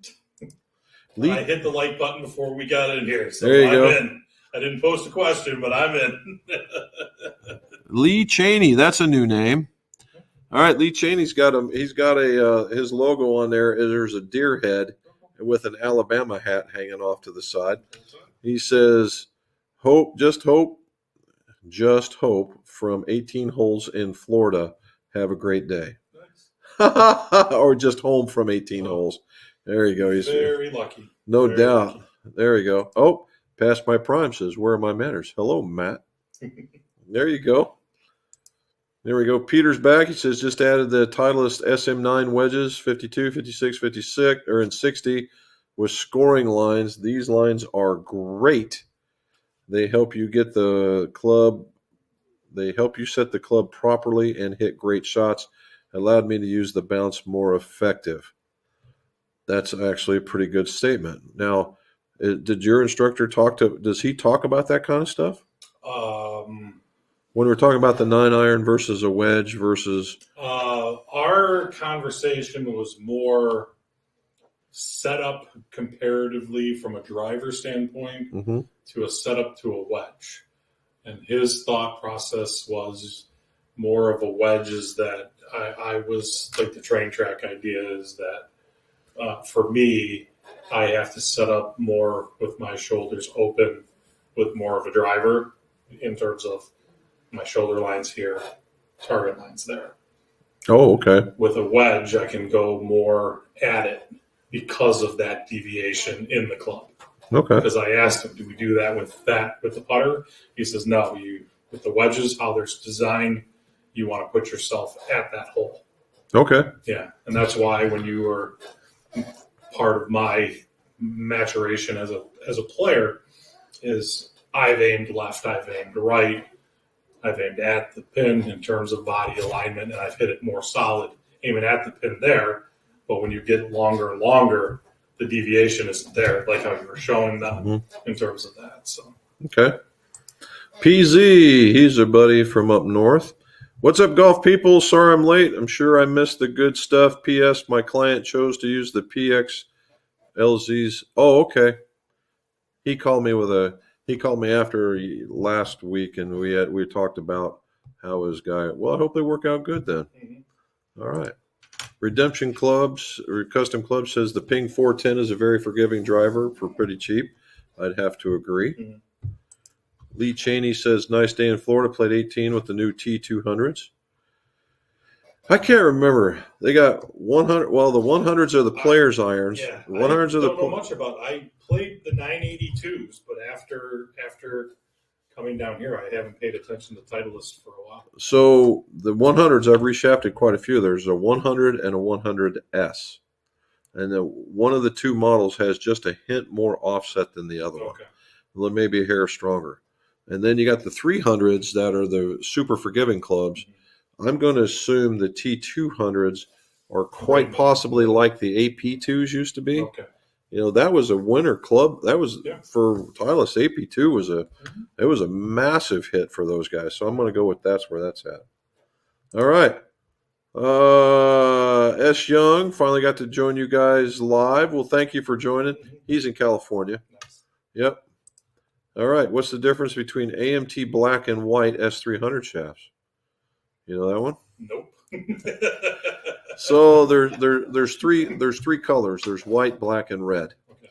And black I'm is looking behind you. As yeah. I'm trying. I wish you could. Well, they're very similar. In Yeah. most cases, everything that's black is for the guy that's super duper aggressive, late release, strong swing. Okay. Release is there.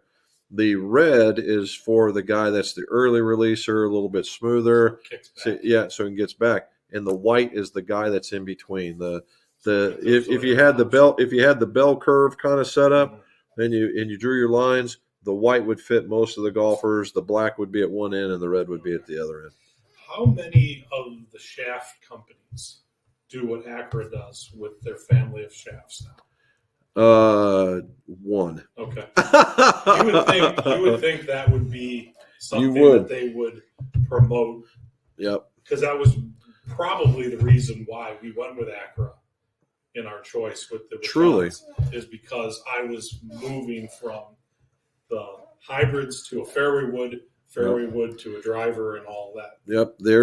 There became another one here as of late. So what Matt's talking about is, when we talk about the family of shafts, is that you have an iron shaft, and that kind of is in its own category. But they in that same model, the I series, then they have a driver shaft. Then they have a fairway wood shaft that marries up to it, and they also have a hybrid shaft that marries up to it. Now, just here as of late, Graphite Design. Oh, beautiful. Yeah, Graphite Design does a bit of that. So we're going to be seeing a little bit more Graphite Design coming off the shelf, I think, this year, because they've embraced that particular thought process. My thought would be, why not? Why not promote that and say, have a hybrid, or if you love our driver shaft, this is what we have for our fairways, this is what we have with our hybrids. And the cool part about it is, because they're two different companies, I guarantee you they're going to take two different approaches to get into it, and that's good for us. Right? It's good for us as the consumer, us as the fitter, so that we have a wider range of selection for the golfer. It's getting the right, having a friend. That's what. There you go. Right. You want to look down at a friend. There you go. You're not wrong. No. You're not wrong at all. Peter says, "What do we think of sub 70 irons?" I've only seen pictures, Peter. I've never had one in the shop. They look to be well made, and they look to be well constructed. I think that they're going to be at the PGA show this year. And if they are, I'm going to approach them to see if I can't do a little bit of testing. Sub 70 is a direct-to-consumer club, and they have a wide range of stuff. And they're getting a lot of love out there, and their testing is bearing out that there's somebody to contend with. Much like New Level, right? New Level. Their iron, that dude on the So the guy, he got a senior tour player, and the dude played lights out this year. In fact, I'm pretty sure he won the. Was it Elker? Yeah, was it Stephen Elker. Yeah. What better promotion? Right? Can you see him? He's got the big New Level line. Yes. And just ball striking, going crazy. Yeah. Dude was just completely unconscious playing. It literally took a major winner in the way of Padraig Harrington to just catch fire in the last couple of round to even contest the man. Yeah. Oh. So he's been on a tear. Good stuff. It's amazing that a type of club hasn't come through your shop. I would think that would be some 2 or 3%. Well, and and a New Level is a direct to consumer kind of club too. Now, what he'll do is he'll sell the components from last year's model out to whoever wants to play it, but he won't. If I called him because he and I go way back. When he was in Illinois. Yeah. But if I was to call him and say, "Look, man, can you hook me up with a set of head?" I'm sure the answer would be yes. But as a business model, he doesn't subscribe to that. Mm-hmm. JT Wilson, he's from Louisiana. He says, "Hopes everyone has a safe and Merry Christmas, and wishing everybody a Happy New Year's." There we go. All righty, we're getting close, Matt. We're getting close. And it's 7:05. We're only 35 minutes over. Nice. We could go another hour. Let's go. I don't think your kids would probably appreciate that one, but all right. Charles says regular greens to Kent, and Charles says they call them temporary greens where he's from. Yeah. Temporary greens, all right. Winter greens. Yep. Past my prime. I wouldn't expect a squid to know, but the PXGs are named for military occupational specialties. I did know that. And so you know, homie, we carried special operators on my boat. So yeah, I know. It's on now. Oh, man. Remember, my Navy. I stay out of that. My Navy, my command, and my rate. That's so. Just so you know, so if there's a tier of who you buddy up with. Mm-hmm. So if you ever went into a bar, right, and there was a bunch of Army guys, a bunch of Navy guys, whether they were in your command or not, it was Army Navy, right? But if you went in that same bar and there was a whole bunch of guys from a different ship or a boat, and you were on a boat, it was your boat. Yes. Screw the other guys. Gotcha. Right, and then if you're come back in that same bar a little bit later, and there's guys from the front of the boat to the back of the boat, there's the guys in the back of the boat. Yeah. So it was all there was a very fine line there, nice. But it was all brotherhood, man. All right, Charles Bartholomew says the LA golf commercials he's familiar with one of the guys in his. All right, LA golf commercial I'm familiar with. Is this one of the guys? And his sweet spot is so small for him. You remember that one? Mm-hmm. I'm sorry. LA golf commercial I'm familiar with is the one with the guy and his sweet spot. It's so small for him. The one I was seeing was with Dustin Johnson. And then the putter one with DeChambeau. Okay. Wasn't DeChambeau supposed to be playing some LA golf shafts? Yeah. Didn't they have a shaft named after him? I believe it was DeChambeau, or it was a female. Okay. With the DeChambeau putter. Well, those are the ones that I've seen. Okay. Honestly, when you said it, I haven't seen it, but yeah. All right. Past my prime, hit enter by mistake. The 211 would be pronounced 0211, 311, 0311, and so forth. Semper Fi. Hoorah. Hoorah. I got you, man. There's Bob saying hello. Hello, Bob. Now, he's the one guy on those big greens that you were talking about. When he lands, if he was to land, he'd be 30 foot. I just pick it up. Just pick it up, yeah. Just pick it up. Right? Yeah, that's it. But you get him 3 foot close, you're hitting that one. You're hitting that one. You're not hitting the 30-footer, but you're hitting the 3-footer. Did he get away from that big putter grip? Is he still in? Because I don't. No, he actually using the part of the Makefield one. Yep, right? He's got the Makefield one, and we put the Koa tie, the BJM putter grip on it. The thing is, he switches. He holds it with his fingers on top of the ridge, and he'll putt for it in order to feel taller when his back is not feeling good. But when he's not, then he'll get back into it. Okay. And the funny part is he still makes putts. Yeah. I was like, good night. He still makes putts. All right. Mark Glabinski coming to Florida anytime soon. In January, Mark, we're going to be doing the PGA show. We're going to go down there, visit some friends and family, and then it's a week long of we got one golf tournament, and then it's walking like 5 to 10 miles a day. We walk the place where we stay is literally 1 mile to the meter from where we get out of the door to where we get into the door at the place, and then it's a city block, and we go and see folks. I have a lot of fun. Miss McGolf, not so much anymore, but we do it. Does Squares make tennis shoes? I wish they did. Right? They New Balance. They make that was another thing. I got a pair of flip flops with another pair, and don't fit me worth a damn. Really? Not one drop. Oh. Now Bob's got a pair. Loves them to death. Okay. Loves them to death. That's what happens when your foot's too tall, I guess. All right. Oh, here we go. Charles Bartholomew. Matt, Yes. with your lessons, what is your end goal score-wise? Mid to Oh. low 60s on a consistent basis? I think that's a tough. I think if shooting lower scores was one of the goals that I set forth to him because I was mentioning to him that I finally broke through my barrier. I was at 68. It was my best round when I shot my first 68 when I was a junior in high school. And then I never could get past that, and that was one of my what I would consider a problem in my golf game is because I couldn't make that 68 into a 64. So with your question, the answer is yes. My goal is to be able to make more birdies so a 68 can turn into a 63 or a 68 can turn into a 65. Nice. But we'll see how that goes. Hey, tell them about the eBay thing because Matt, Hawaii Matt's on there. Oh, okay. The eBay Yeah. Well, I haven't seen him on here yet, Yeah, it's but on there. It's okay. slow. We haven't got to it. It's slow. We keep trying to get there. So yeah, that ultimately my goal is to shoot lower scores. I believe my 18-hole average, if I remember correctly, I could look it up, but I think it was 74.3, something like that, 74.3 or 70, something like that. And I only got 40 rounds in this year with my son and my daughter's sports. So my goal every year is to get 80.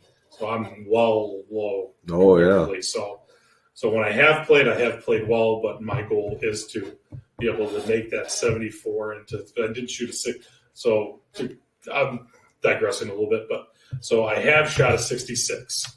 That's my best round now. I did that last 2 summers ago. Okay. So and that was just a ball striking. I didn't have a putt outside of 15 feet, and I made a few putts, and I just didn't make a mistake. So let's see if they work. I still don't know because I think that people are born with making birdies, and some people make pars. I'm just a par guy. So Matt's visited a few other times, and he was talking about your golfing buddies are guys that can go really, really low as well. Yes.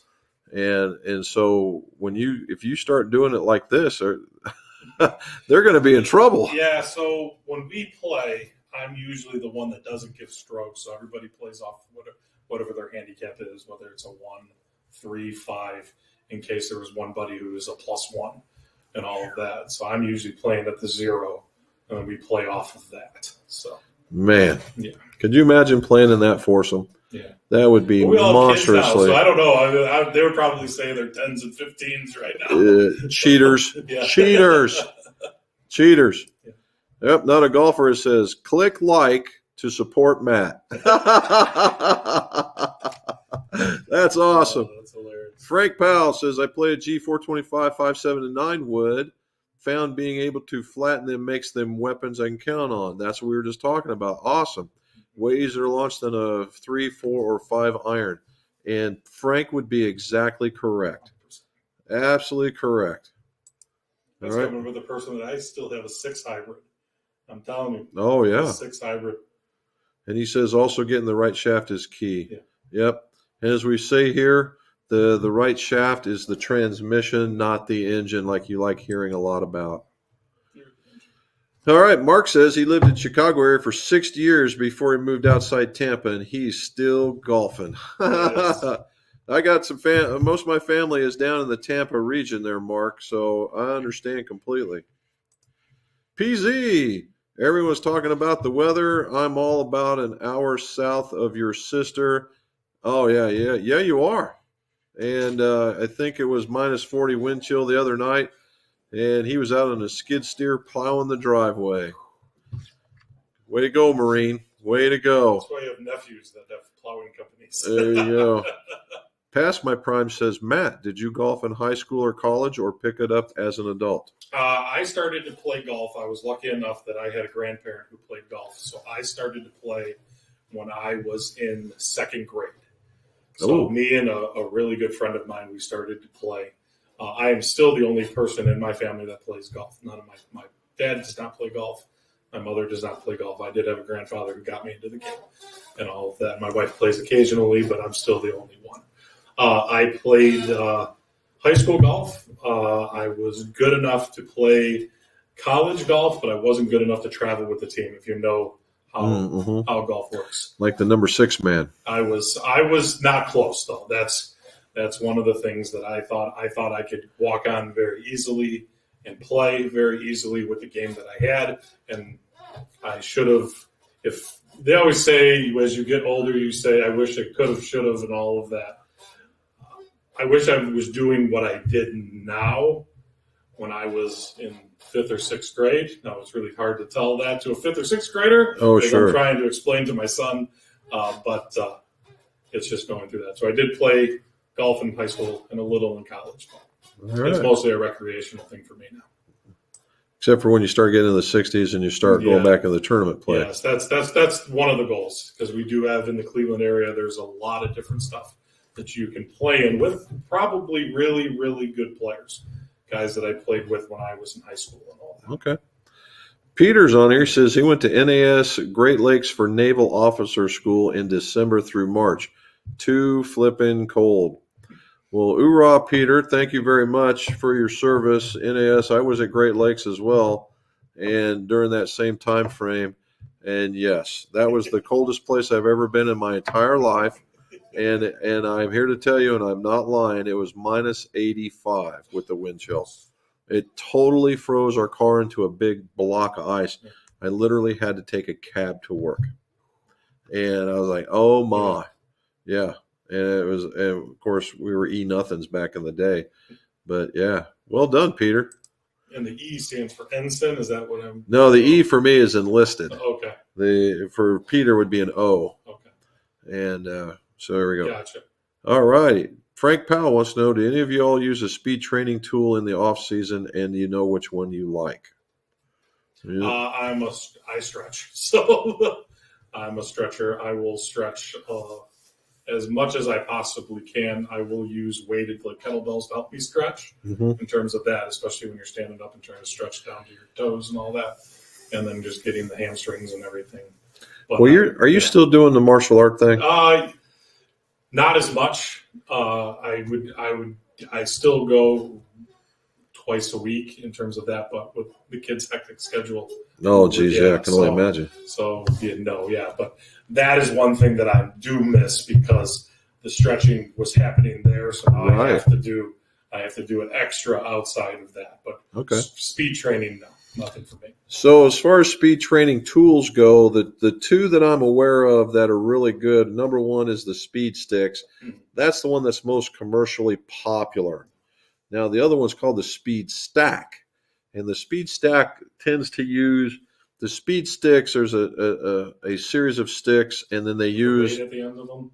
Yeah. Okay. And then they've got this program, and you see all the kids, and I call them kids, but they're swinging in front of this little radar monitor to see what they're doing. The speed stack, on the other hand, actually uses a lot of this in order to make that go, and it keeps you going. It really informs you, and it focuses you down. And the speed stack allows you to put more weights on the end. Okay. And it's just one club versus the other. Those are the two that I've heard of, Frank. Neither one of them are working very, very well. I just know, watching like the content that Bryson DeChambeau has out, and his buddy Martin. I don't know, it is Martin, the German guy who does. Oh, Keimer? No, it's he's a long drive guy. Oh, that other guy. Yeah. I can't pronounce his last name. I apologize for that. But all the stuff that they were doing is that if you just go and max out with it, you didn't have to have or you could just use your regular club and just max out as fast as you can. If you're hitting into a net like Jim could do, or if you're going like that, just to max out. I've heard that's one of the keys as they go. Lee Hout, he's from Mansfield, Ohio. You have to stop in sometime for certain.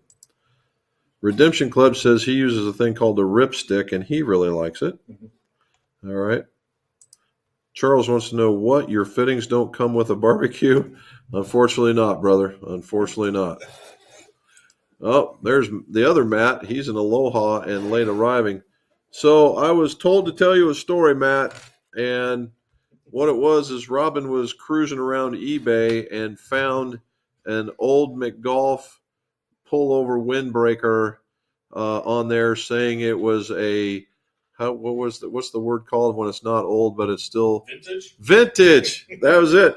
A vintage wind polo, and it had the Washon logo on it. Oh, And it had that's and it had nice. my original logo on it, which was a whole lot of things. And they were selling it on eBay. And I was like, are you kidding me? And so they're selling the eBay. So Robin was just tickled pink with that one. We thought that was kind of funny. So it was right there. All righty. Michael Barber says, smash the like buttons. It's Christmas. Thank you, Mr. Michael. Less loft is easier to make consistent quality contact. All right, you must have been picking up on something else. Mm-hmm.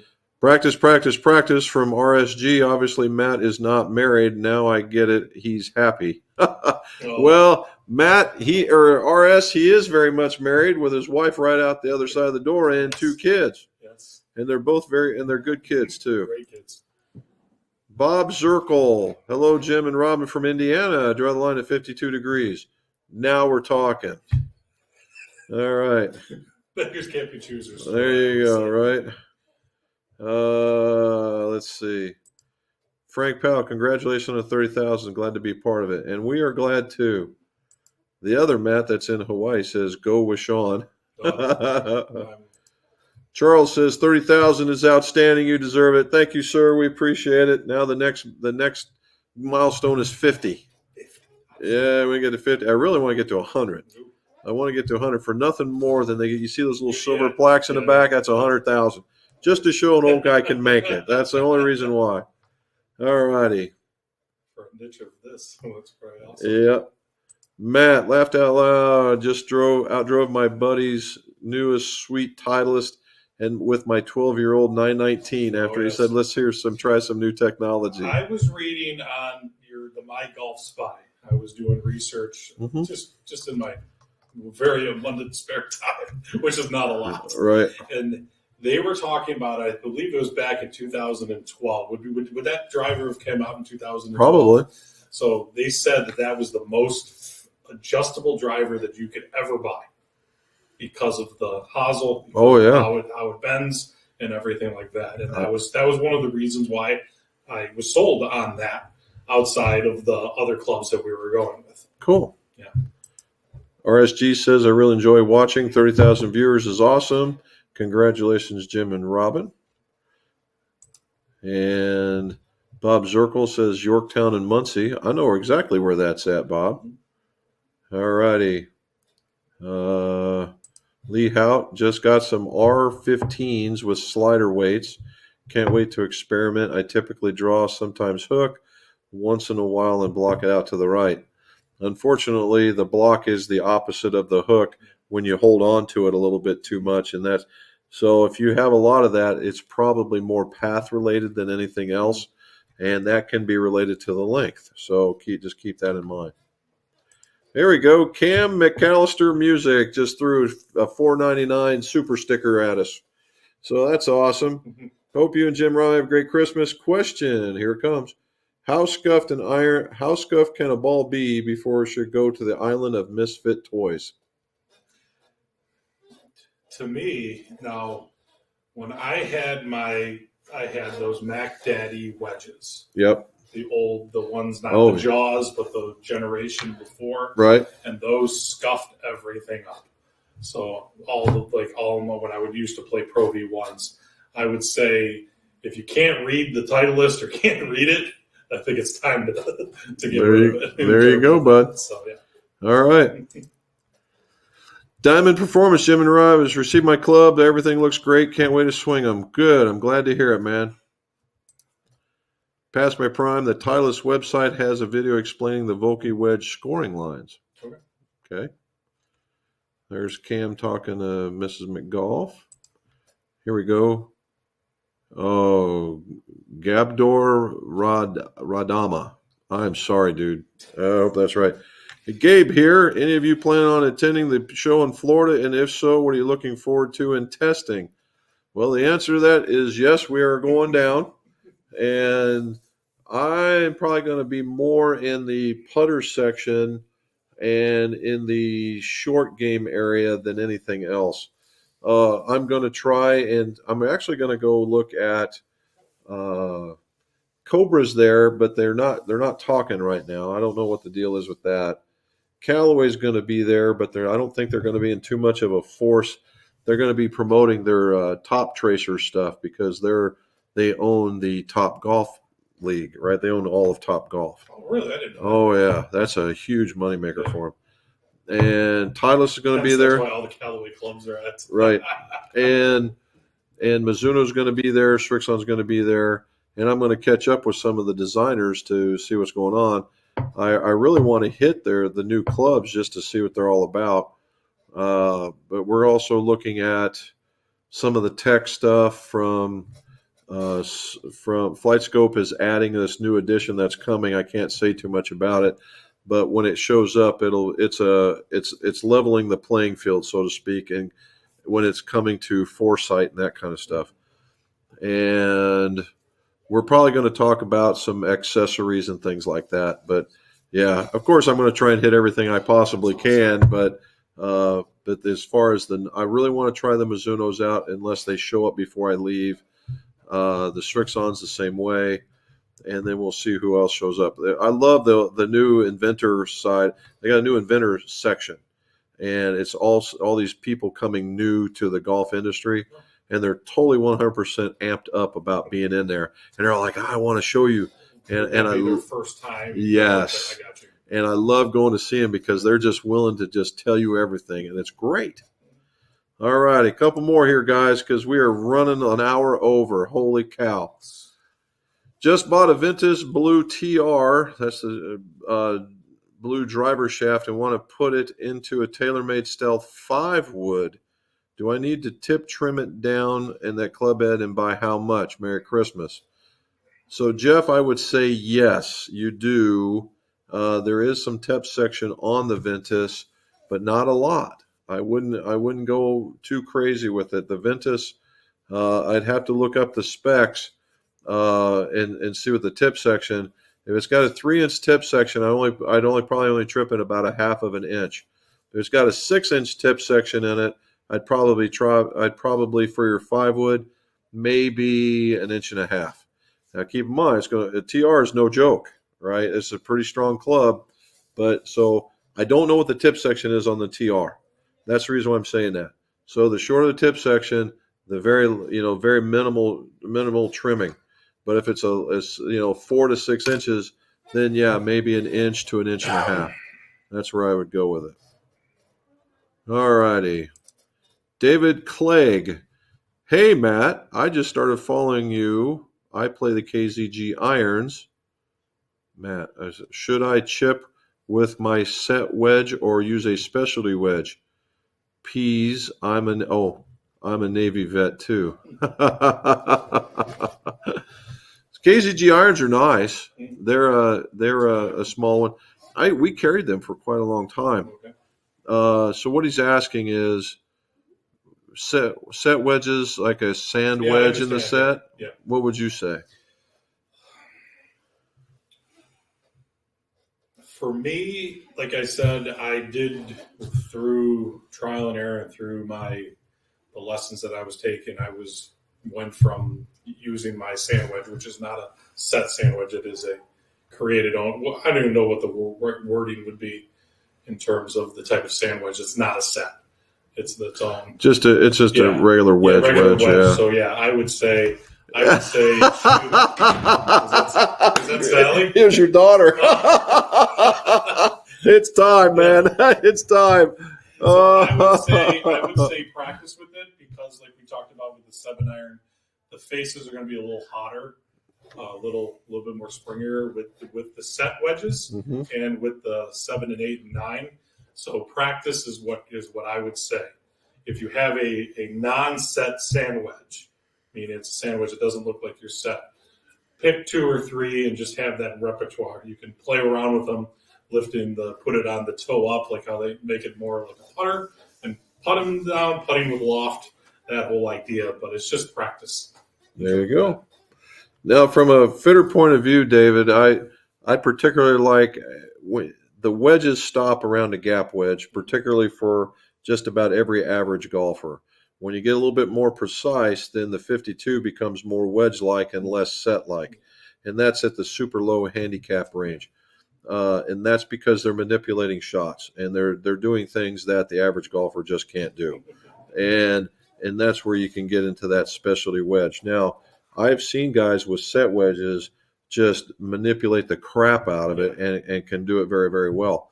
But if you're finding yourself sculling shots or not getting your distance control because of what Matt was saying with the springiness of the head, that's what they're designed to do. Yeah, then certainly I would say go with a normal sand wedge. All right, a couple more and then we're done. All right, Nathan has spoken. Yep, not a golfer. The LA Golf was making fun of the Scotty Cameron teeny weeny spot. All right, two more. Here we go. Christopher Danju, what do you recommend for an iron set for a 10 handicapper? So 10 handicapper is pretty good, so you're in that metal zone. So Strixon ZX5, you could go with a Hot Metal Pro. You could go with the Wilson D9 Forged. You could go with the Callaway Apex. There's a Mizuno. You would be in what I would call the player's distance category. A little less offset, still a stronger club, still very forgiving, in order so that you can still make those mistakes and still get away with it. And that's what I would do. All right, last one, guys, because Matt's got to get going. All righty, let's get going here. Let's see. We're going to go all the way down to the bottom. There's Dave Clegg again. Max, should I chip with a set of sand wedges or buy a specialty wedge? Oh, I'm a Navy vet, spent time in Great Lakes in the winter, love the cast. Thank you. I think we covered that one, so let's go back up. No. Roy, here we go. Roy, are custom putter shafts really worth getting fitted for?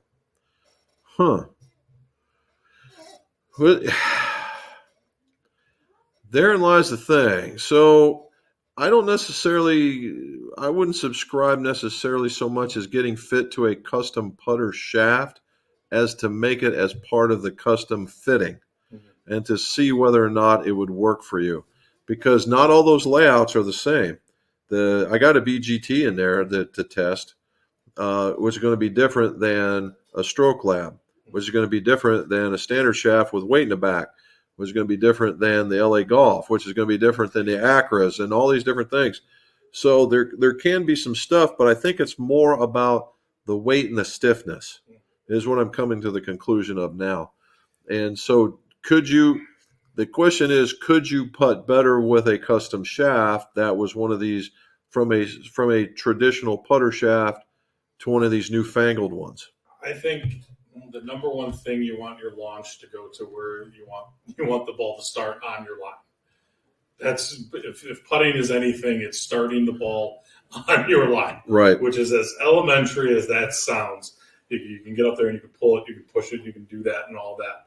Whatever type of putter allows you to do that is the putter that's right for you. There you go, and whether it has it in there. Yeah. Now, what I'm finding is you guys saw the putter thing. If I put a little weight in the back of mine, I am online. Yes. Right, I am online. Now we're going to find out whether or not this BGT does it as well, because we're going to mess one up. We're going to mess up another make field, and we're going to see what happens. So we're going to see that. I will say this, and there'll be the last thing before we go. The guy from Makefield contacted me directly, and he's got this new little he's got this thing. And if it works like he says it's going to work, it's a game changer. Nice. Yeah, and I don't say that lightly. Mm-hmm. This is going to be a game changer, and it will be something very, very cool. And I am totally excited to see it. So hopefully we'll see it at the PGA show, and we'll go from there. All right, guys, you guys are piling it in, and we're an hour past. We got to stop, and Matt's got to go. But we had Matt. Thanks for showing up. It was awesome, and the guys get to put a name with the face. Yes. And that's pretty damn good. Okay, guys. So as usual, thanks for tuning in. Thanks for sticking with us for an extra whole hour. Holy cow! I mean, gee, many Christmas. And, this couldn't be any more dynamic, right? Got the club fitter versus the golfer. And I think that's great. So, again, Matt, thanks. All you guys out there, thanks for watching. Thanks for tuning in. And as always, let's see your scores. Go low.